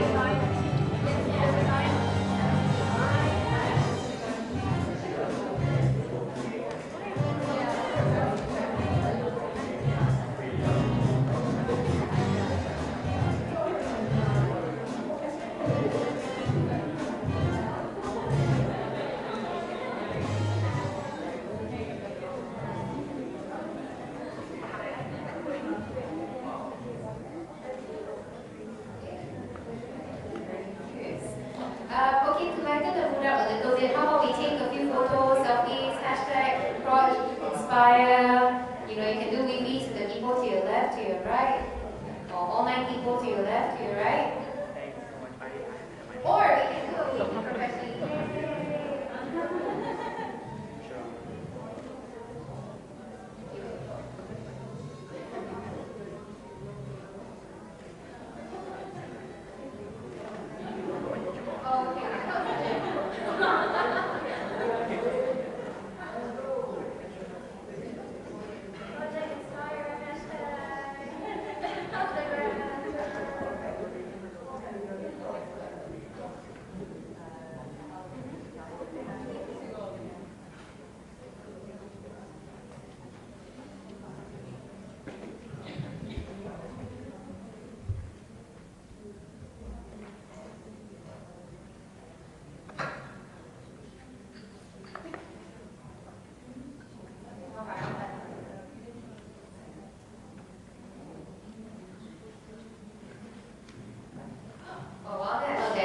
Something had gone viral on Instagram, and I was like, that's fantastic! But no, you were talking about something else. I said the word bridal. Oh, right. Okay. So Danny, since you have the mic, shall we just ask you the first question? Yes. Okay. Question number 3. So this is a question from Christina Liu, and it's directed to Danny from Street by Street. You mentioned, Danny, that neighborhoods are unique and locals know them best. So how does this uniqueness affect how this project can be replicated and leveraged by other cities aside from inspiring others to do the same? Great question. And yes, this is what I said. Local neighborhoods are unique, locals have unique insights, but it doesn't affect how the project can be delivered because the project is about a collaborative city-making model and replicating the collaboration involved in this model. Takes advantage of that unique local insight wherever we are in the world or in Australia. So, speaking with locals, finding local solutions to local issues is where we start, and then enabling that, transformative change with the people who care about their neighborhoods to happen, alongside local governments and other people involved in that process. But the collaboration is the thing that stays the same. And so if we embed this thinking in the way that we make cities, collaborating with locals who have so much passion, so much to say, so much knowledge to input into how their neighborhoods or streets are designed and function, then we can't go wrong, really. Does that answer your question? Okay, so Danny, please hold a minute. We have 2 other questions for you. The next question is question number 4. Okay, this question was posed to you from Celine K.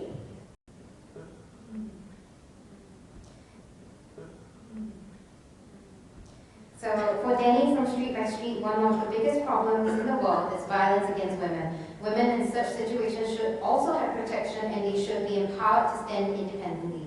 Can you lobby the government to do more also so that it is extended countrywide? Yeah, I think what we can do is continue to do more projects that can be gathered up as evidence that local people, local women, have a role to play in how their cities look and feel and how they function for them. There are specific women's issues that we can address with good design, with collaborative design, and that's the best we can do because we're we're not a lobby organization, but we can go to governments and say, this has worked, and the local people are passionate, and we have a model that works, we've tested it 50 plus times in this area. Let us go for it and do it again. And I think we're already seeing that in the work that we do, so we want to continue to do that and gather up the evidence that collaboration, local scale, and participation is the way forward, right? Bottom up. Thank you. Thank you, Danny. And one more question is question number 13 for Danny.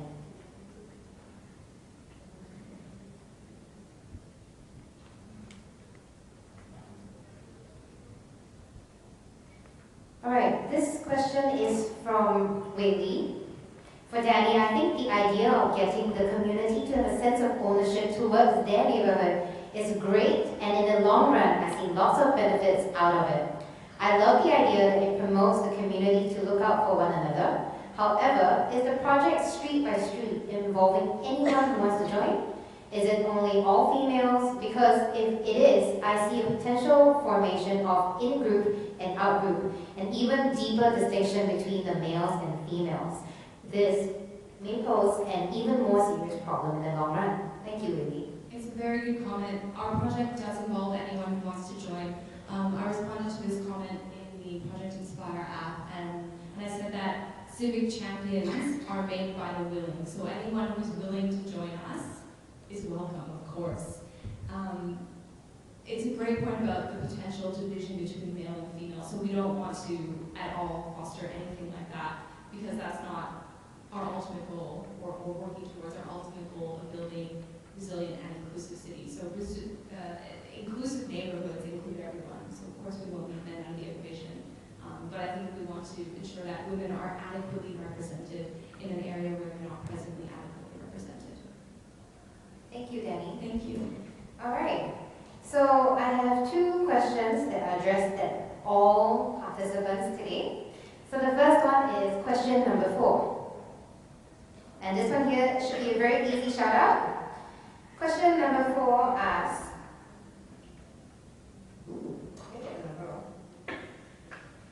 sorry, number 14, 1-4.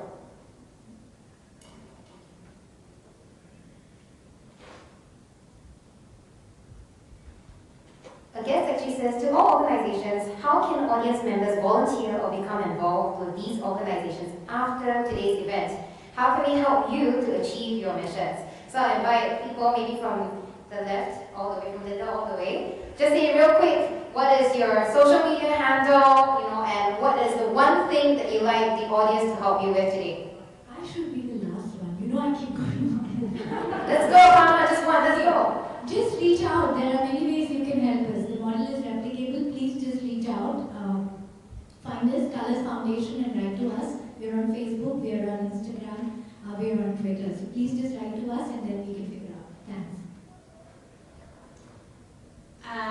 The best way is, and it's power to the people, so through advocacy work, we all need to change the face of equality for women, and I think we all have that power, especially with social media.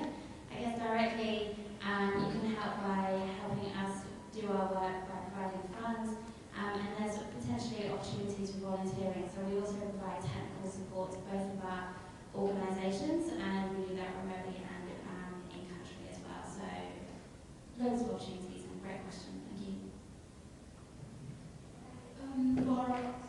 For our organization, volunteers are welcome. In fact, we need more volunteers to help our domestic workers in Singapore. Just reach out through our social media, such as Facebook or our computer group. I think that would help. Thank you. Thanks for the question.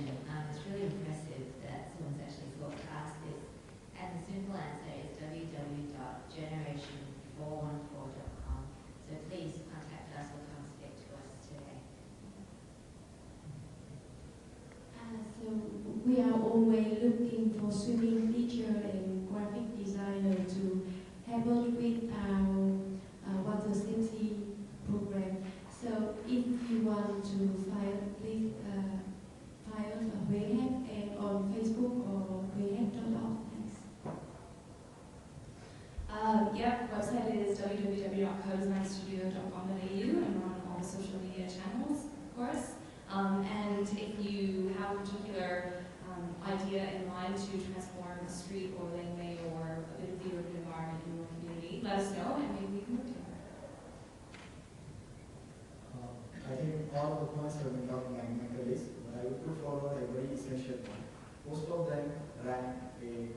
crowdsourcing donation funding online through 1 month ago. And I suppose they will be launching such initiatives again and again. Please support them by donating money. As well as if your specialty is for helping us out in something, just we have our contact details with our organizers. You can always give the list. Very, very happy with the question. newvision.org. Our Facebook name is newvision.org. Our Facebook name is A New Vision, and we also have Twitter and Instagram, A New Vision 2020. Or you can always come to me later, and we can always chat in whatever ways that you can help us. Yeah. I'm very happy with the question. Hi, so you can also like us on social media. You can like both Village Volunteers, but we also have a well that you can like. There's information on well that you can like. There's information on how to access our website from there and how to get involved. Right now, if you want to get involved specifically with the multi-pad company, you would work in collaboration with one of our partners, Moonlight, and then you could volunteer in Kolkata. And otherwise, in terms of supporting the multi-pad company, we have this, as I was saying, the second part of it is the distribution for free pads for girls. And in order to do that, we're asking for donors to do a monthly subscription of $12 per month to support girls and support the Miti women, but then also be able to distribute those pads. So if you're interested in that, all that information can also be accessed. Thank you very much, which is very good. Thank you very much, which is very good for the question. For volunteer, we really need for our organization because now we have less volunteers to work for us. And we'll be glad if we have more volunteers who will give football and women empower. And you can contact us by come directly to us. We have the website. Thank you.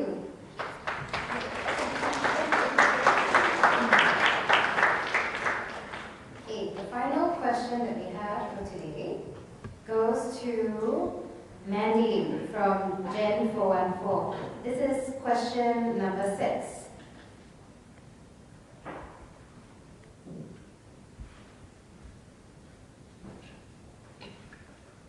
Okay, for Mandy from Gen 414, any form of slavery stems from demand and supply. Is Gen 414 doing any work or focusing on the demand side? Thank you. Very great question. Yes, there is work done on the demand side. So we're working in collaboration with one of our partners that focused on lobbying and enforcing legislative change. But what's really interesting about the trafficking situation is I liken it to a drug addiction. So is cocaine a supply or is it a demand-driven problem? So it's very, very fascinating. This industry is driven by demand supply.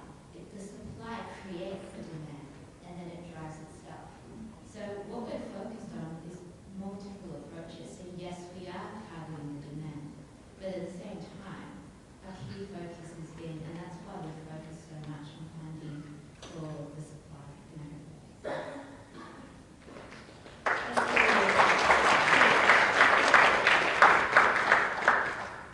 And I see that our judges have made their way back into the room, so I presume that they have come to the decisions. Yes? All right. I'd like to now welcome on stage Ms. Georgette Tan, the Senior Vice President, Communications for Mastercard Asia Pacific, up on stage to deliver the closing remarks. Georgette, please.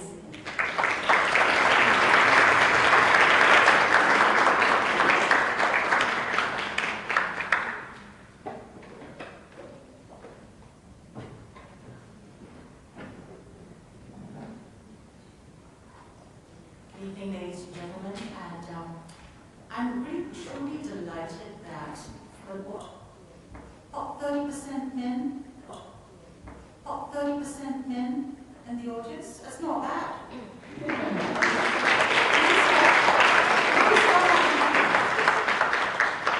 Clearly, some very enlightened men here, so thank you.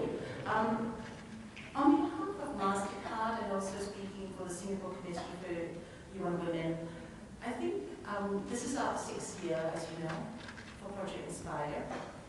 it gets stronger every year. It just grows from strength to strength.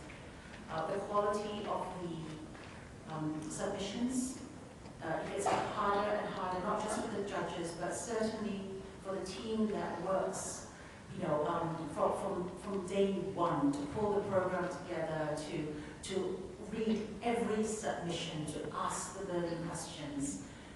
It's not an easy task, but as you can see, the passion comes through, and that is why we do this. This is why UN Women is involved. This is why MasterCard is involved. It's the right thing to do. And we thank you all for being a part of it, contributing to it, listening and helping out. And we believe in paying it forward, so we hope that you all will pay it forward too.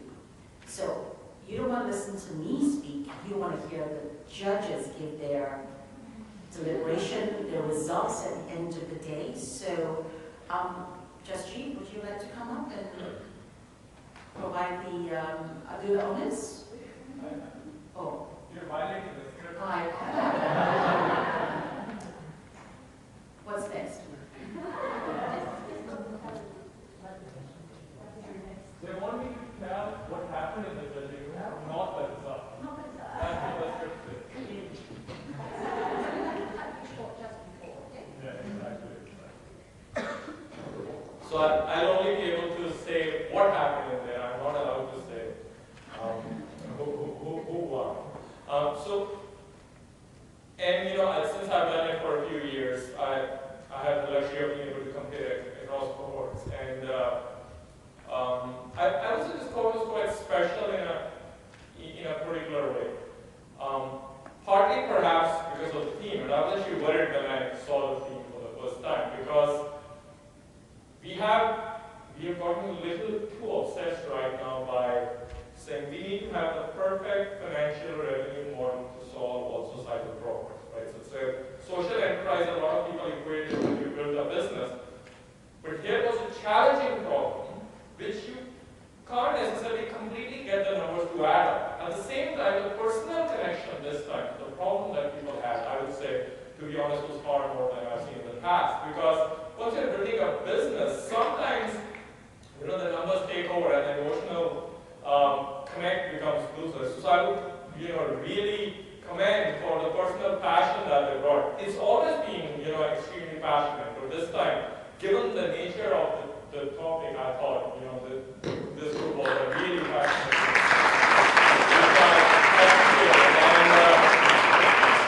And what it helps show this time is that just because some problem is so hard that you can't get all the numbers to add up so that you have a profitable business around it, doesn't mean it's not important, doesn't mean you shouldn't get support from others, doesn't mean you shouldn't go after it. So it's very important to see the kind of things these people are doing, some of them through subsidized models, some of them, you know, through no revenue models, but they're saying this is important, it should be supported. And I think all of us should recognize that this is super important, that just in the hype about everything should be solved by a business as a force for good, we don't leave behind the problems that are harder to solve purely through business channels. So that's the main thing I'll say. But given that everybody brought in, you know, their own passion and their own energy, of course, you know, the deliberations were not easy. Some of us had to be louder than the others to win some of the arguments. But it was a close call, and you know, in the end, to be honest, like every year, I know I won't sleep that well tonight, because one of the things that happens always after Project Inspires, you're left with that nagging feeling that yes, the people that got the award were deserving, but the people that didn't get the award were also deserving, and that makes it very hard. But what has also happened, the good news in the past at least, is usually most finalists have gone on to get support, even if they were not winners here. We are all winners in the sense that the fact that you're here means you're doing great work, you should continue pushing it, and you know, financially some of you will get support here, and the reality, unfortunately, is not all of you will. But I really hope that you'll take it more as an achievement that you're here rather than getting disappointed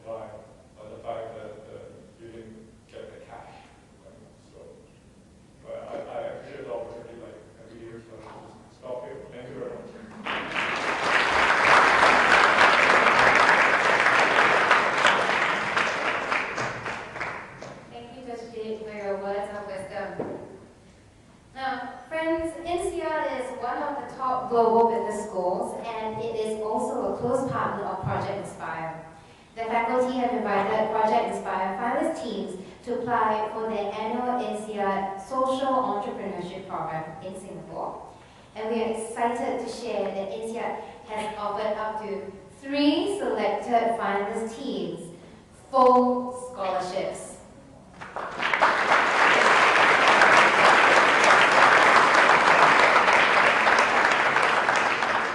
3 very deserving organizations have indeed received this opportunity, and I would like to invite up on stage Aparna Saxena from Colors Foundation, Teresa Samiri from UN Women, and Priyanka Ganguly from Village Volunteers to have the photo taken with Professor Disney on behalf of the volunteers.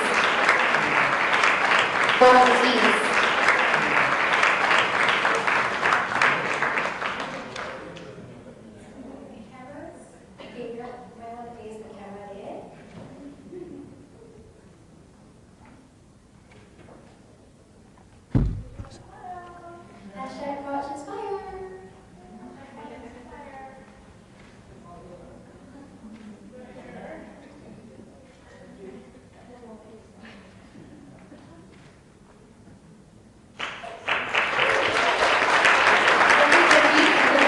To all winners of the scholarships. Okay, Miti. All right, the moment has come.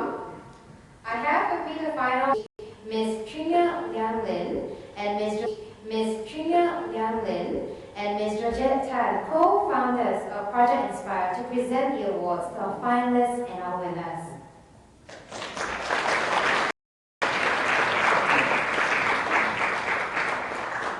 Again, everyone, attention to the first 2 rows of people who are sitting here. First up, we acknowledge that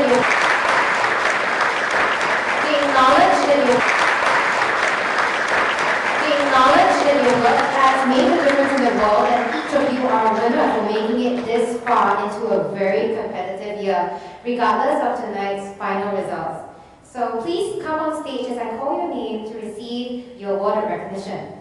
First, we have Ms. Linda Chuen from Salt Academy, presenting the final of the Mighty Girls program from Cambodia. Next up, we have Ms. Priyanka Ganguly from Village Volunteers, who presented Miti.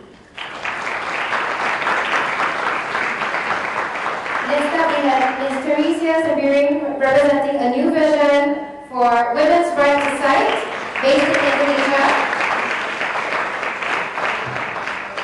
Gentleman here, Mr. Aditya Kokani, representing Care NS Innovations for Care Mother Mobile Pregnancy Kits in India. Ms. Danny DeRose from Co-Design Studio, presenting Street by Street in Australia. Ms. Huang Ti-Yu from Hugh Ms. Huang Ti-Yu from Hugh who presented Swimming for Safety, based in Vietnam. Ms. Mandy Lee from Generation 414, presenting Be Her Change, based in Thailand. Ms. Kina Hidayah Kastari, representing Humanitarian Organization for Migration Economics, presenting the Leaders Amongst Us in Singapore. Ms. Laura Harris, who shared with us about the Global Women's Project, Women Get Mobile, from Nepal. Last but not least, Ms. Aparna Saxena from Colors Foundation, who shared Mission 1000 in India.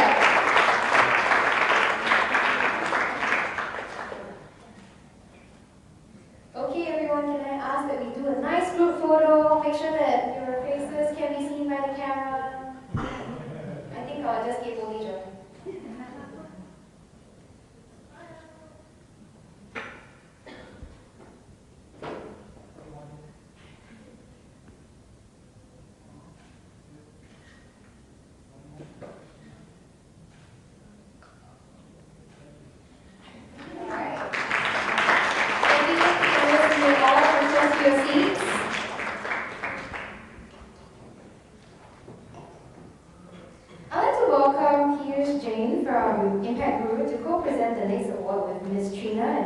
ahead.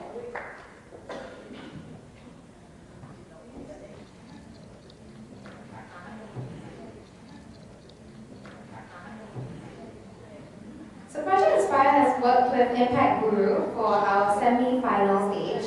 The top 20 projects were selected for crowdfunding, where each semi-finalist was provided with their own campaign to raise funds. And the crowdfunding stage has collectively raised over 39,000 US dollars for the semi-finalists, and they will receive 100% of all funds raised. One project that garnered the most number of backers was crowned the People's Choice Award, and this award goes to the Village Volunteers from India. Village Volunteers successfully raised a total of $12,693 US dollars from 423 donors, and all these funds again will be channeled towards their project.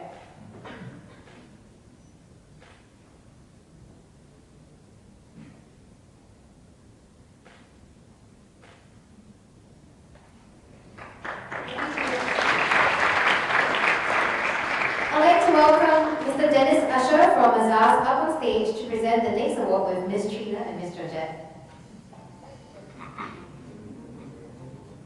The next prize is the Financial Inclusion Award of US $10,000 by Azaz. For this thematic award, only projects that demonstrate that a strong financial inclusion angle are considered, including but not limited to financial literacy programs, micro-lending initiatives, and products, services, or technology that equip women and girls with greater access to finance. The qualifying projects for this award are the Global Women's Project in Nepal and Village Volunteers in India. And the Financial Inclusion Award of US $10,000 goes to Riyanka Ganguly of Village Volunteers.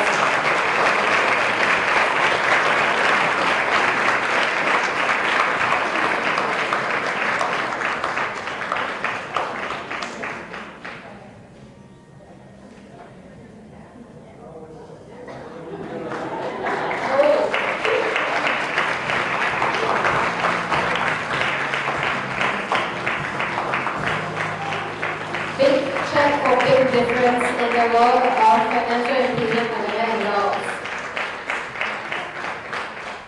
Thank you, Dennis, and thank you to the kind generosity of Azaz. Alright, and for the long-awaited grand prize today, I'd like to invite Ms. Yvette O from Mastercard to join us on stage for the presentation. I'd like to add something really exciting has just happened in the last 10 minutes. And Mastercard has very generously decided to open up a brand new award category. And this is a special recognition award, and it's not a tiny figure, ladies and gentlemen. This is US $5,000. So thank you, Yvette, and the people from Mastercard for your generosity. So for special recognition today, for the prize again of US $5,000, kindly sponsored by Mastercard, let's all give a big hand to Ms. Lauren Harris of the Global Women's Project.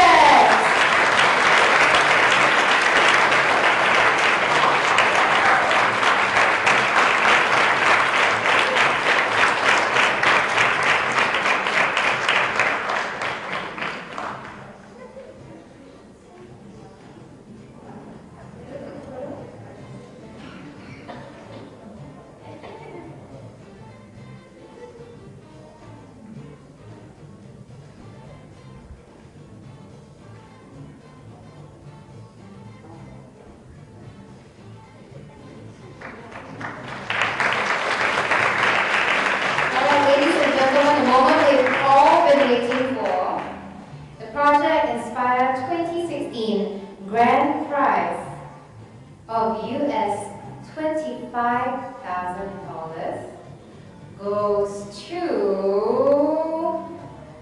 drum roll,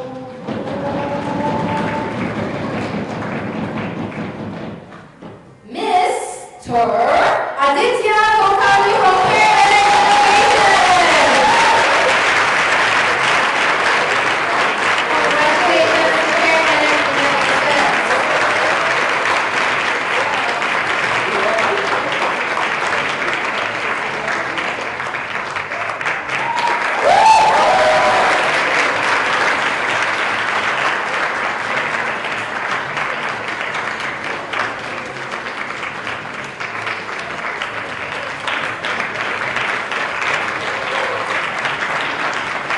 Ladies and gentlemen, no finer example of hashtag he for she on stage. Congratulations to the gentleman behind Care and Innovation again.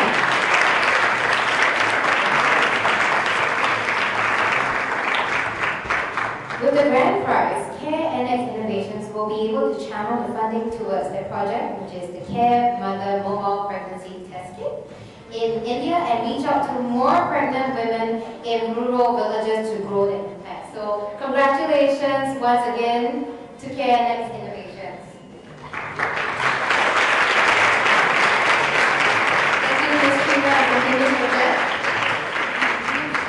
Another round of congratulations to all of our winners today, our 10 social innovators.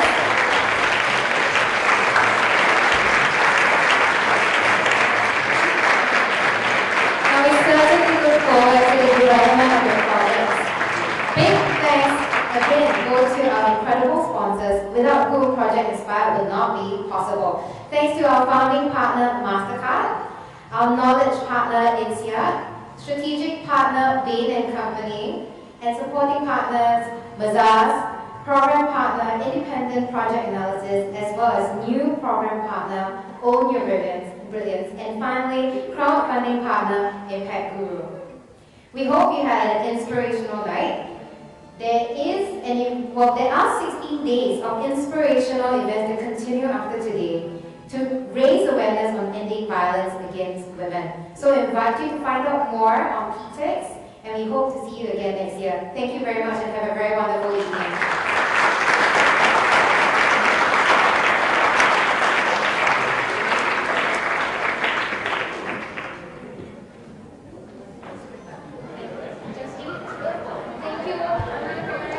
Thank you.